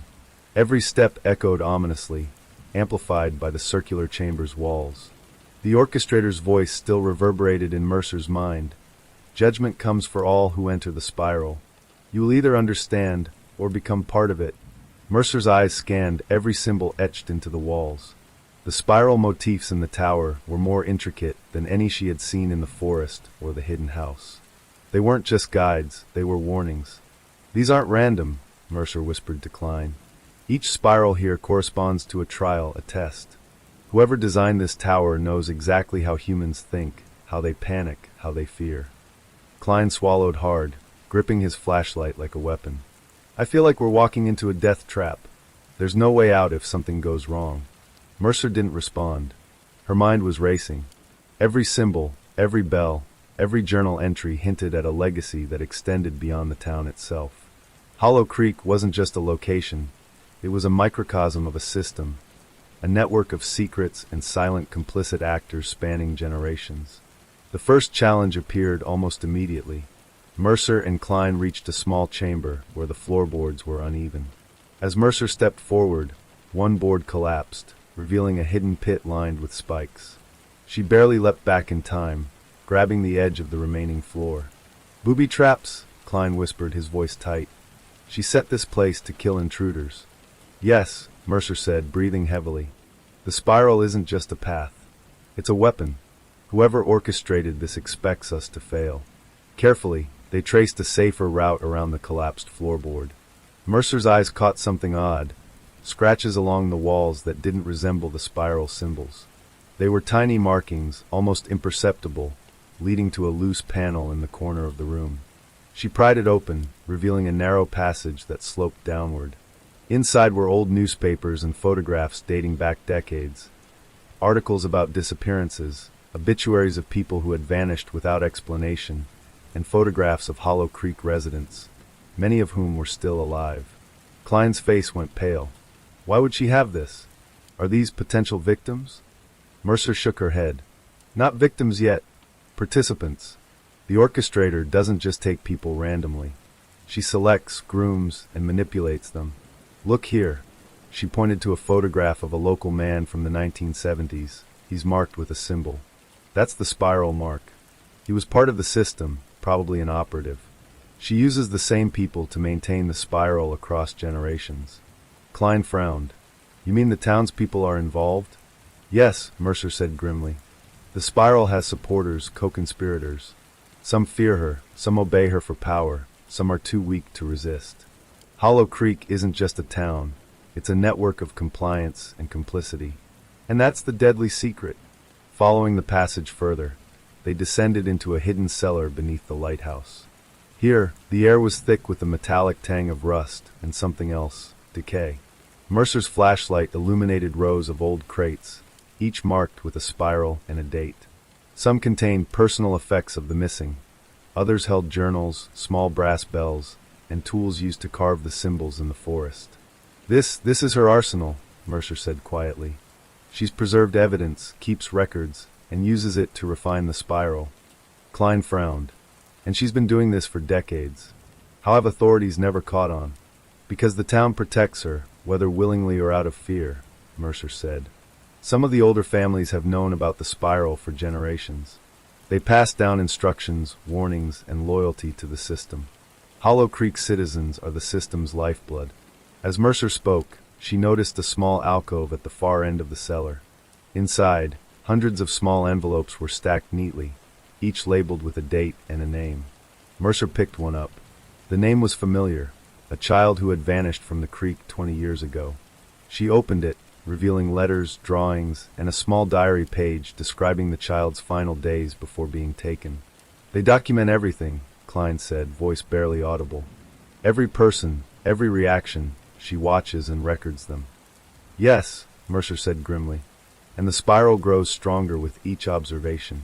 Each disappearance, each new participant, each mark in the forest feeds the system. That's why she's accelerating her operations now. The spiral is evolving. A sudden noise drew their attention, a soft shuffle, almost imperceptible, coming from a darker corner of the cellar. Mercer raised her flashlight, revealing a figure crouched behind a crate. It was a woman, disheveled and pale, her eyes wide with fear. Mercer approached slowly. It's okay. We're not here to hurt you. Who are you? The woman's voice trembled. I was part of it. I helped her once, but I didn't want it anymore. She doesn't forgive. Who? Klein asked, stepping closer cautiously. The orchestrator. Evelyn Crane. She's been running the spiral for decades. The townspeople, they all obey her. Or they disappear. Mercer's heart sank. Evelyn Crane. The name matched a series of clues Mercer had found in the journals. Evelyn had orchestrated disappearances for decades, creating the spiral's network and training successive generations of operatives. She's here in Hollow Creek? Mercer asked. Yes, the woman whispered.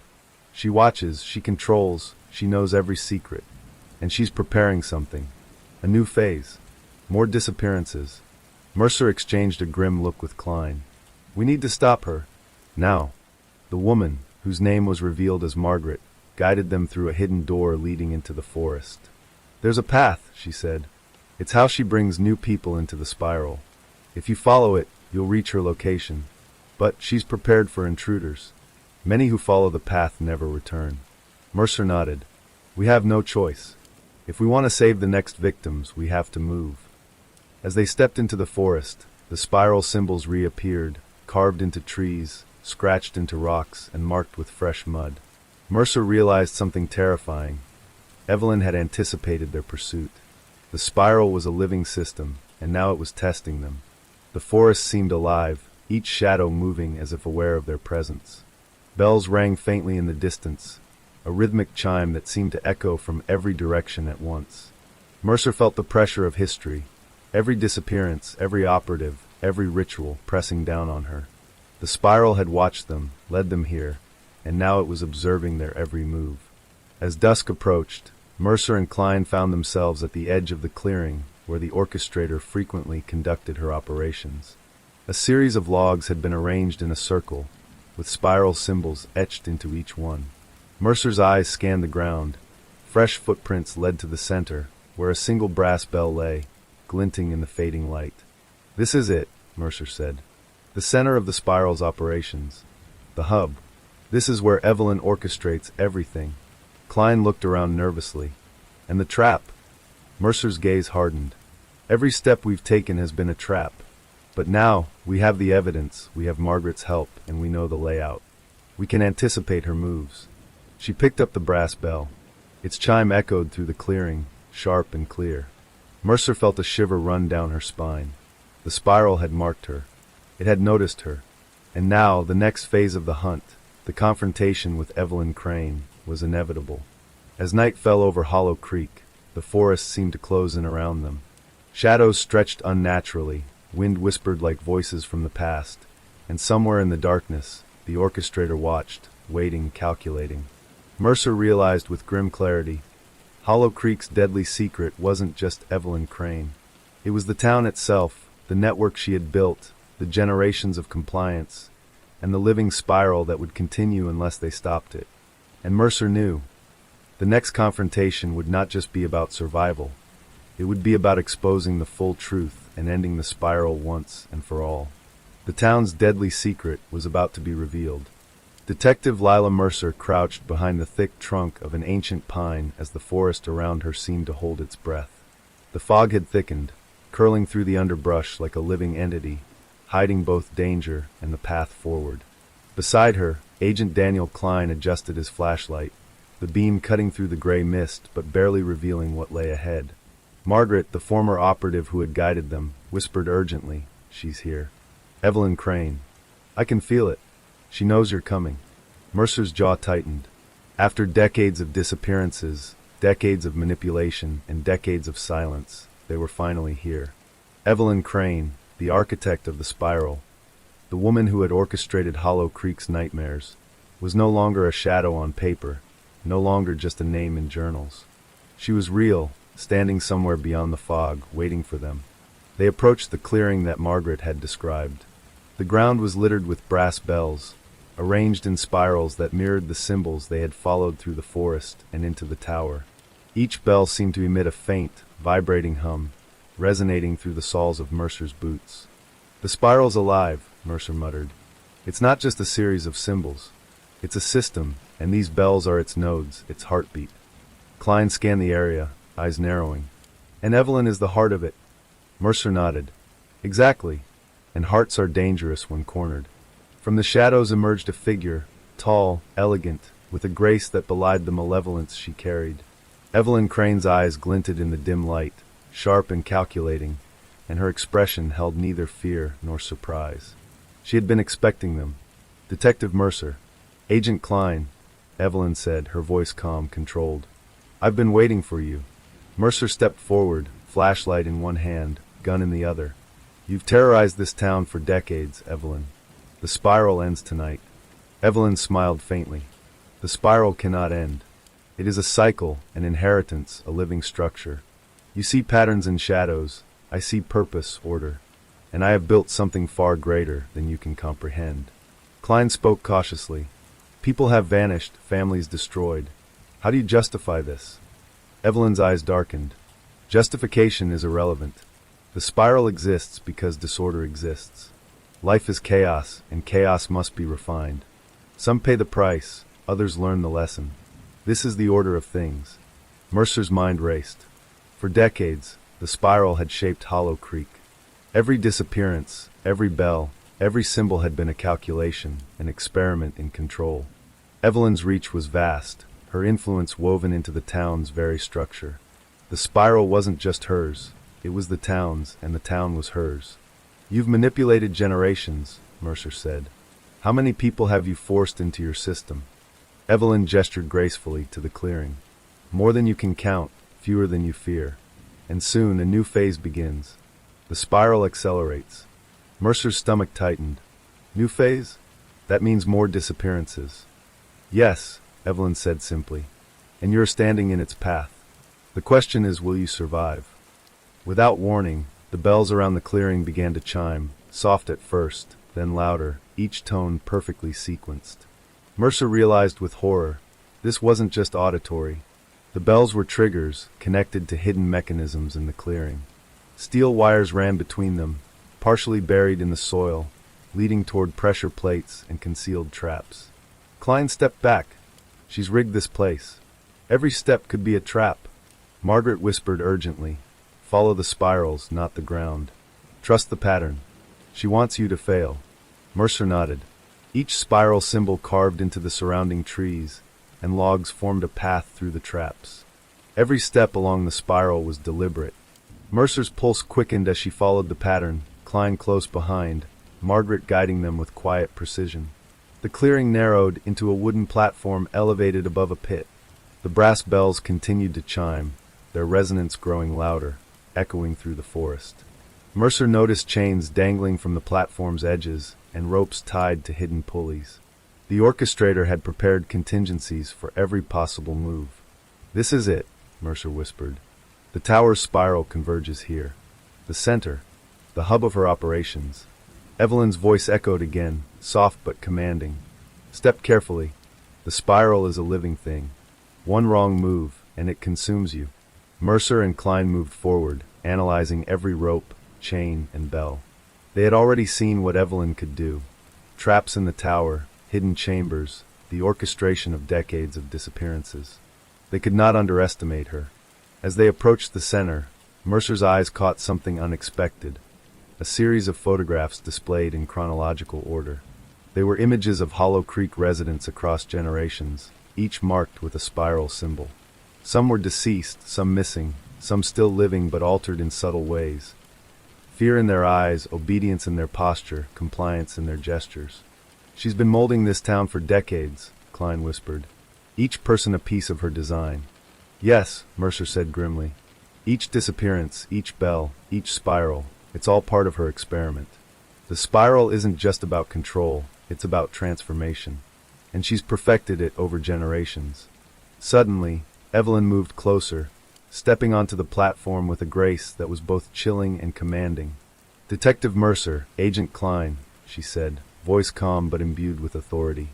You have followed the spiral far, but understanding its pattern is not the same as mastering it. You may know my methods, but you cannot anticipate the spiral itself. Only I can. Mercer tightened her grip on her gun.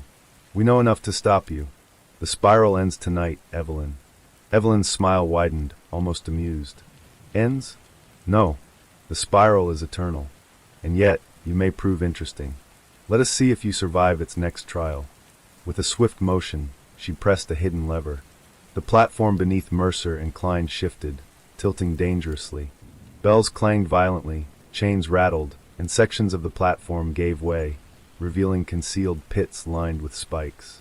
Mercer and Klein leapt back just in time, landing on solid ground. Margaret shouted, "Follow the spiral markings. She's testing you." Mercer and Klein sprinted along the marked spiral path, each step precise, dodging traps, leaping over pits, and avoiding swinging pendulums that emerged from the shadows. The forest seemed alive with movement, as if Evelyn had animated the spiral itself. Finally, they reached the platform's center. Evelyn stood waiting, calm, her expression unreadable. Mercer raised her gun. "It's over, Evelyn. We know who you are, what you've done, and we have evidence. The spiral ends now." Evelyn's eyes gleamed with amusement. "Do you? You understand only part of it. The spiral is not mine alone. It belongs to the town, to its legacy, to its fear. Even if I fall, the spiral will continue." Margaret stepped forward, anger and fear mingling in her voice. "Not if we stop it tonight. Enough people have suffered. Enough families destroyed." Evelyn's calm demeanor faltered slightly, the first crack Mercer had seen. "You think you can undo 70 years of work?" "Yes," Mercer said firmly. "We can and we will. Because Hollow Creek deserves the truth, not your control." The confrontation reached its peak. Evelyn lunged toward a concealed lever behind her, intending to trigger another deadly trap. Mercer acted instinctively, tackling her to the ground. Bells clanged, chains rattled, and the forest seemed to hold its breath. Klein restrained Evelyn, while Mercer pressed her gun firmly against Evelyn's temple. "It's over," Mercer said, voice steady despite her racing heart. "No more spiral. No more disappearances. You're done. Evelyn's eyes, sharp and calculating, softened briefly, a glimmer of recognition, or perhaps resignation. You may stop me, but the spiral, it is larger than one person. Mercer nodded. Then we'll expose it. Every secret, every accomplice, every generation. It ends tonight. Outside, the fog began to lift as dawn approached. The town of Hollow Creek slowly awoke to a new reality. The orchestrator was captured, the spiral's secrets were beginning to emerge, and the town's deadly legacy would finally face justice. Mercer looked at Klein and Margaret. We've done the hard part, but the investigation isn't over.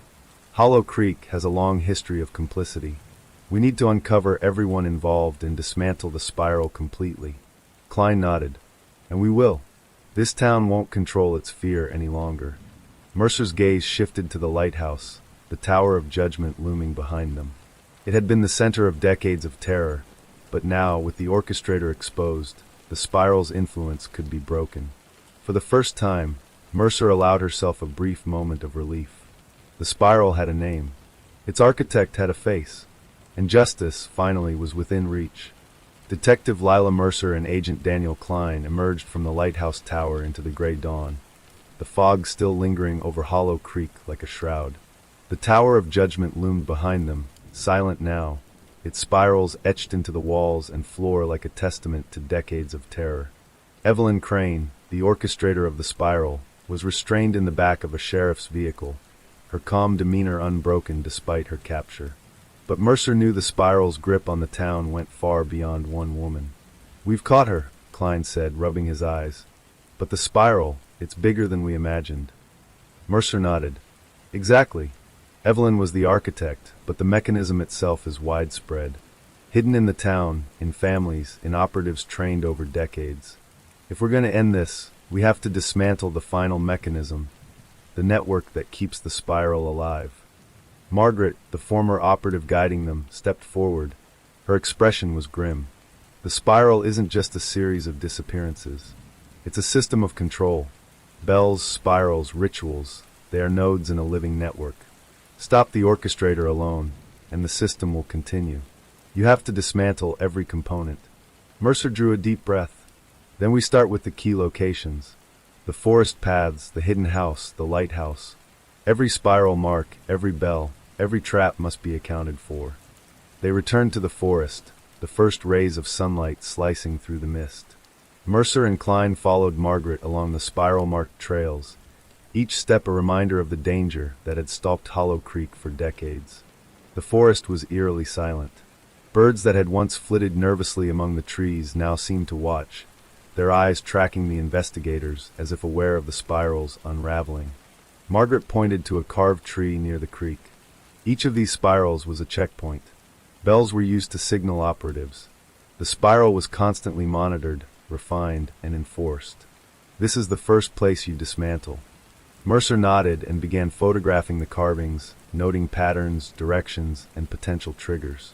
Klein moved the brass bells, carefully marking their positions and noting connections to nearby roots, wires, and hollow trees. This will take time, Klein said. We need to map everything before we touch it. One wrong move, the spiral could still kill or disappear someone. Yes, Mercer agreed. But every node we dismantle weakens the network. We have to be meticulous. This is the final mechanism, the last chance to stop the spiral. Back at the hidden house, the second major node of the spiral, Mercer examined journals, maps, and photographs scattered across dusty tables. Each entry detailed operational methods, instructions to operatives, and notes on potential participants. The spiral had been taught, passed down, and reinforced for generations. These journals, Klein said quietly, they're training manuals. Manuals for disappearances, for controlling people. Mercer's eyes scanned one particularly old entry, dated 1972. The spiral is eternal. It will survive any individual. The bells mark them. The patterns guide them. The forest observes them. Only perfection allows continuation. Perfection, Mercer repeated. She understood now why Evelyn had been so patient, so meticulous. Every step had been calculated. Every disappearance, every ritual, every bell had been a test of human behavior, for both the victims and the operatives. Margaret stepped forward. And the final mechanism, it's not just in the forest or the house. It's in the town itself. Families, businesses, officials, everyone who obeyed her, knowingly or unknowingly, is part of it. The spiral's influence reaches into the fabric of Hollow Creek. You can't dismantle it without exposing them all. Mercer clenched her jaw. Then that's exactly what we'll do. Their next stop was the lighthouse, the epicenter of Evelyn's operations. The tower, previously a symbol of judgment, now represented the final mechanism itself. Mercer and Klein entered the tower cautiously, Margaret guiding them past residual traps. Bells were disconnected, spirals photographed, and hidden levers and mechanisms carefully catalogued. "This place," Klein whispered. "Every lever, every chain, every bell, it's all part of the system. One move here could trigger disappearances elsewhere." "Yes," Mercer said. "The spiral is networked, not just local.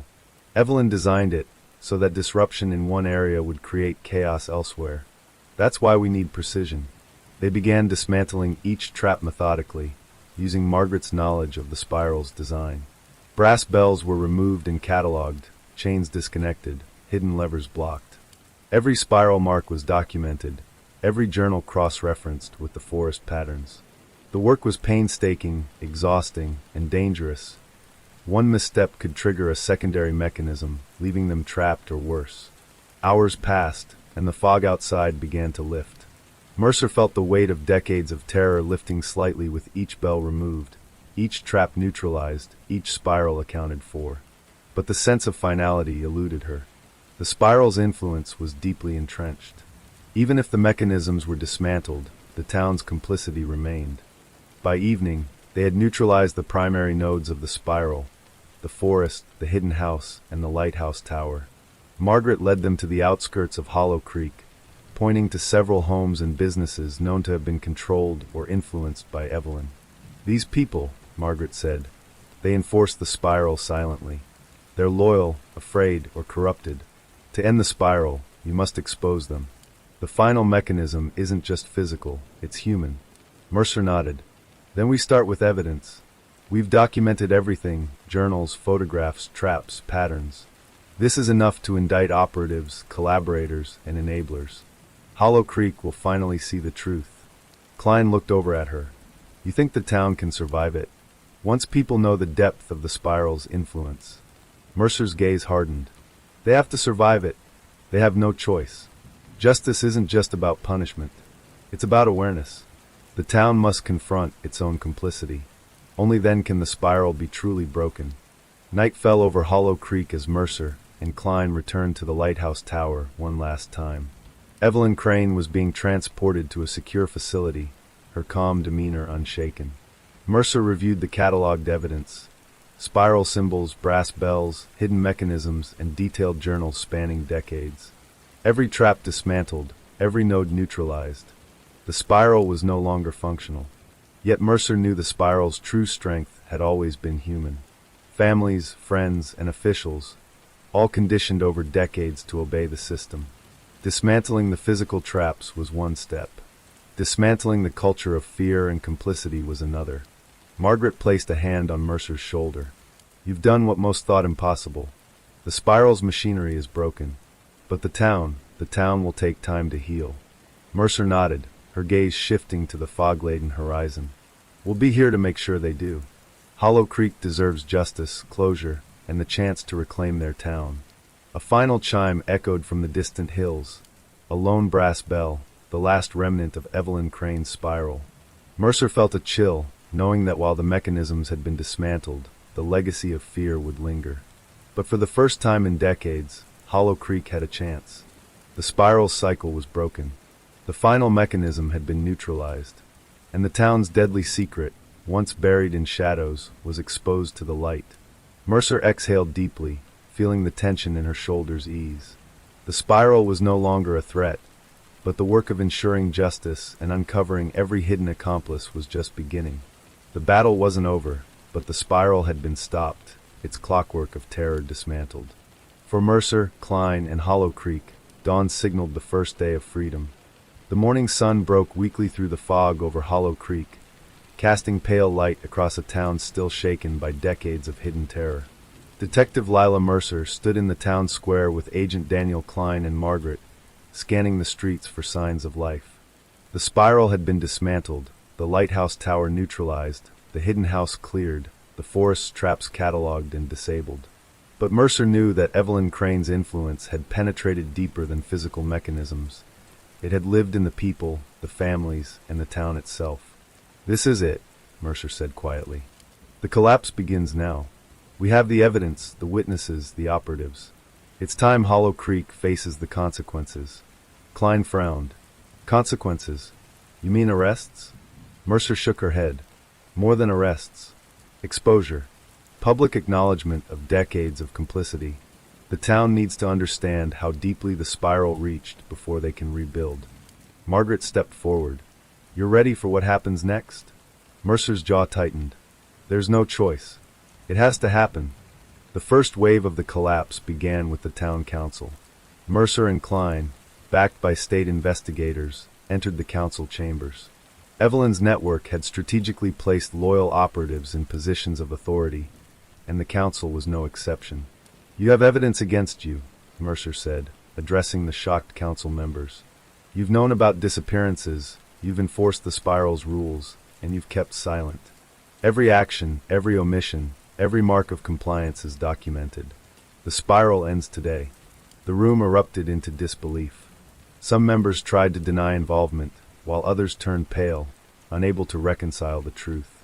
Margaret presented journals, photographs, and the catalogued brass bells, each item tracing the web of influence Evelyn had woven for decades. You knew," one councilman stammered. "All this time? We thought she was just eccentric. We didn't realize." Mercer's gaze was icy. "You were part of it, complicit, whether by fear, obedience, or ambition. You enabled her. And now the spiral collapses, starting with you." As the council's complicity was exposed, the townspeople gathered outside, murmuring in shock and anger. The spiral's influence had conditioned generations to obey, to fear, to comply without question. Now the truth spilled into the streets. Margaret addressed the crowd. "The spiral has existed here for decades, guided by one woman, Evelyn Crane, but enforced by many. Families, officials, businesses, all played a role, knowingly or not. The town has a chance to reclaim itself. But you must confront the truth." The crowd's reaction was a mixture of horror, grief, and outrage. Some wept openly for missing relatives. Others shouted accusations at neighbors, realizing how deeply the spiral had infiltrated every aspect of life. Mercer scanned the faces. Fear still lingered, but now it was mingled with the possibility of justice. Meanwhile, inside Hollow Creek's administrative offices, Mercer and Klein worked with state investigators to process the evidence. Files, journals, photographs, and recordings from the Tower of Judgment were cataloged and cross-referenced with decades of missing persons reports. "This is extensive," Klein muttered, scrolling through digital copies of the journals. "The spiral isn't just a local network. Some of the operatives, they're part of families that have been controlling this town for generations. It's massive." Mercer nodded. "That's why the collapse is so critical. We don't just arrest Evelyn's allies. We expose the system, document the spiral's reach, and make sure every operative is held accountable. This town cannot recover until the web of complicity is fully dismantled." As the investigation intensified, Evelyn Crane was moved to a secure facility. Despite her capture, she remained unflinching, watching events unfold on monitors showing the town's chaos. "You think this destroys me?" she said quietly, a smirk playing on her lips. "It destroys nothing. The spiral is larger than me. It lives in the people, in their fear, in their obedience. You may dismantle my tools, but the system endures." Marg Mercer leaned forward, voice calm but firm. "Not if we expose it. The spiral's influence survives only in secrecy and silence. Now that everything is revealed, its power is gone." Evelyn's eyes glimmered with cold amusement. "We shall see. You may have dismantled the structure, but you cannot undo the patterns in their minds. Fear, compliance, it lingers. And sometimes that is enough." The true collapse of Hollow Creek came as the town confronted its citizens. Families were forced to acknowledge their roles, direct, indirect, or coerced, in maintaining the spiral. Businesses that had facilitated the disappearances, knowingly or through fear, were shut down. Officials who had ignored or enabled the system faced arrest and public trial.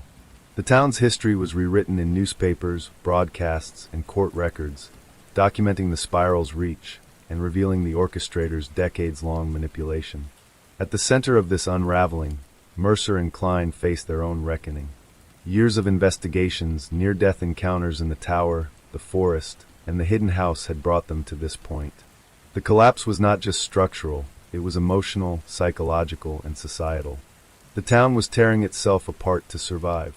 Margaret guided them through a final checkpoint, a secluded area of the forest where Evelyn had once held rituals to train operatives. The ground was scattered with remnants of brass bells, journals, and symbols. "This is the heart of the spiral's human component," she said. Here, the last traces of her control remain. Mercer knelt, examining the artifacts. Each bell, each journal entry, each symbol represented manipulation, lessons in obedience, fear, and control. "We document everything," she said. "Nothing can be left unexamined. The town must know how deeply the spiral reached." As the day progressed, the psychological impact of the spiral became clear. Residents who had been complicit, whether actively or passively, struggled with guilt and shame. Others, who had been victims or narrowly escaped the spiral's influence, faced trauma that would linger for years. Hollow Creek's collapse was both literal and figurative, a social and moral unraveling of decades-long deception. Crane observed quietly, "This town, it's broken. Some will never forgive themselves, some will never trust again. Is that what justice looks like?" Mercer's eyes hardened. "Justice isn't comfort, Crane. Justice is truth." The spiral thrived in darkness and silence. "We've exposed it. That's the point. The town can rebuild, but only if they confront everything: fear, complicity, and the consequences of silence." The final confrontation with Evelyn Crane, though contained in a secure facility, mirrored the town's collapse. The orchestrator maintained her calm composure, yet Mercer saw subtle cracks: frustration at being removed from control, impatience at the unraveling of decades of careful planning, and a faint glimmer of fear as she realized the system she had perfected was being dismantled piece by piece. "You've destroyed my mechanisms," Evelyn said to Mercer. "But the spiral, it exists in the minds of these people. You cannot stop the patterns, only contain them." Mercer's voice was steady. "We've exposed the patterns. We've neutralized your tools. And we will document the influence until no secret remains. The spiral survives only in darkness. That darkness is gone." By nightfall, Hollow Creek had fully entered the collapse phase. Arrests were made, public disclosures broadcast, and town meetings convened to acknowledge decades of hidden terror. Families reunited with loved ones once hidden by fear and secrecy. Survivors recounted stories that had been buried for decades. The town was fractured, grieving, and awakening to the full truth of Evelyn Crane's spiral. Margaret, standing beside Mercer, spoke softly. "The spiral is gone. The mechanisms, the network, the operatives all accounted for. But the town will never be the same." Mercer nodded. "It doesn't need to be. It needs to be honest, aware, and vigilant. That's the only way the spiral can truly end." As the fog lifted completely, the Tower of Judgment, now silent and stripped of its control mechanisms, loomed in the distance. Hollow Creek faced its reckoning, decades of terror exposed, secrets revealed, and a community forced to confront its complicity. The spiral had collapsed, but its legacy would linger, a warning for generations to come. Mercer and Crane stood together, gazing at the town below. They had dismantled the final mechanism, confronted the architect, and initiated the reckoning. The town had entered the most dangerous and transformative phase of its history, and Mercer knew that the final chapter, justice, closure, and the possibility of true recovery, was only beginning. The morning sun rose over Hollow Creek, casting its pale light across a town that had begun the painful process of reckoning. The fog that had long cloaked the streets and forests in secrecy was gone, revealing every corner of the town. Every street, every building, every hidden place that had once facilitated decades of terror under the spiral. For the first time in generations, the town faced its history in full view. Detective Lila Mercer walked slowly down Main Street, Agent Daniel Crane at her side. The streets were quieter than usual, but the tension in the air was palpable. Residents emerged from their homes, faces lined with fear, grief, anger, and for some, hope. The collapse of the spiral had left a vacuum of both power and understanding, and the town was struggling to comprehend how deeply the orchestrator, Evelyn Crane, and her network had infiltrated their lives. Margaret, who had guided Mercer and Klein through the spiral's labyrinth, followed behind. Her eyes, hardened by years of participation in the spiral, reflected both relief and sorrow. "It's happening," she said softly. "They're finally seeing it." Mercer nodded. "Yes, but seeing it is only the first step. Now comes accountability." The town's council chambers had been transformed into a temporary tribunal. Local officials, some implicated in the spiral and others merely witnesses to its horrors, faced the scrutiny of state investigators, journalists, and the community itself. Families came forward with stories of disappearances, mysterious rituals, and the unspoken rules that had governed their lives for decades. Each testimony revealed a new layer of complicity and fear, illustrating the vast reach of Evelyn Crane's spiral. Mercer and Klein stood at the front of the chamber as Margaret helped coordinate the release of the evidence collected during their investigation. Journals, photographs, brass bells, spiral carvings, and documented accounts from surviving operatives and victims. The room was heavy with tension. "Every piece of evidence," Mercer said, addressing the gathered officials, "documents not only the orchestrator's actions but also the roles each of you played. Silence, obedience, and fear allowed this system to thrive. Today, the spiral ends, and Hollow Creek finally faces the truth." Gasps and murmurs filled the room. Some officials bowed their heads in shame. Others tried to argue, claiming ignorance or misunderstanding. But the evidence was undeniable. Decades of careful records, photographs of marked operatives, and journals describing the systematic control and training of participants left little room for denial. Klein stepped forward, addressing the crowd. "Justice isn't only about punishment. It's about truth. Every family, every resident, every person affected by the spiral has a right to know what happened. This tribunal ensures that those responsible are held accountable, whether by law or public reckoning." Outside, the townspeople gathered in small groups, discussing what they had learned. Survivors who had been hidden or silenced for decades shared stories of manipulation and fear. Children of missing families asked questions that had gone unanswered for generations. Some cried openly, others listened in silence, trying to piece together the reality they had never dared confront. Mercer walked through the crowd, her presence a calm anchor in the sea of shock. People approached her, sharing fragmented memories, asking questions, and sometimes simply seeking reassurance. "The spiral was real," she told them repeatedly. "But it's gone. You are free to rebuild, to reclaim your lives, and to demand justice." Margaret joined her, guiding survivors to the documents and evidence that had been secured. "These records are important," she said, "not only to prosecute the operatives, but to preserve the truth. Hollow Creek must remember, so it never happens again." Meanwhile, Evelyn Crane remained in the secure facility, her calm demeanor unshaken. She had been fully interrogated, yet her responses revealed both pride in her accomplishments and a chilling acknowledgement of the spiral's potential to endure in memory alone. "You've dismantled my mechanisms," Evelyn said to Mercer during one of the final interrogations. "But the spiral is not just tools and traps. It lives in fear, in obedience, in the choices people make. You cannot erase that." Mercer met her gaze steadily. "No, but we can expose it. We can ensure that every operative, every enabler, every co-conspirator is held accountable. That's how you end a system like the spiral, not just by capturing its architect, but by dismantling its network and ensuring transparency." Evelyn's eyes glimmered with cold amusement. "And you think that will prevent it from returning? Fear never dies completely. Curiosity and ambition will take its place." "Yes," Mercer said firmly, "but fear will no longer be guided in secret. Hollow Creek will know, and knowledge is power. The spiral's reign of terror ends today." The town's justice system moved swiftly. Trials were convened for officials who had enforced or ignored the spiral, families who had shielded operatives, and individuals complicit in the disappearances. Evidence collected by Mercer, Klein, and Margaret formed the backbone of these proceedings.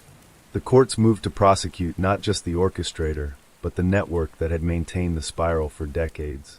Survivors testified, revealing hidden rituals, secret pathways, and the twisted hierarchy that Evelyn had established. Each account strengthened the case, ensuring that the truth could not be denied.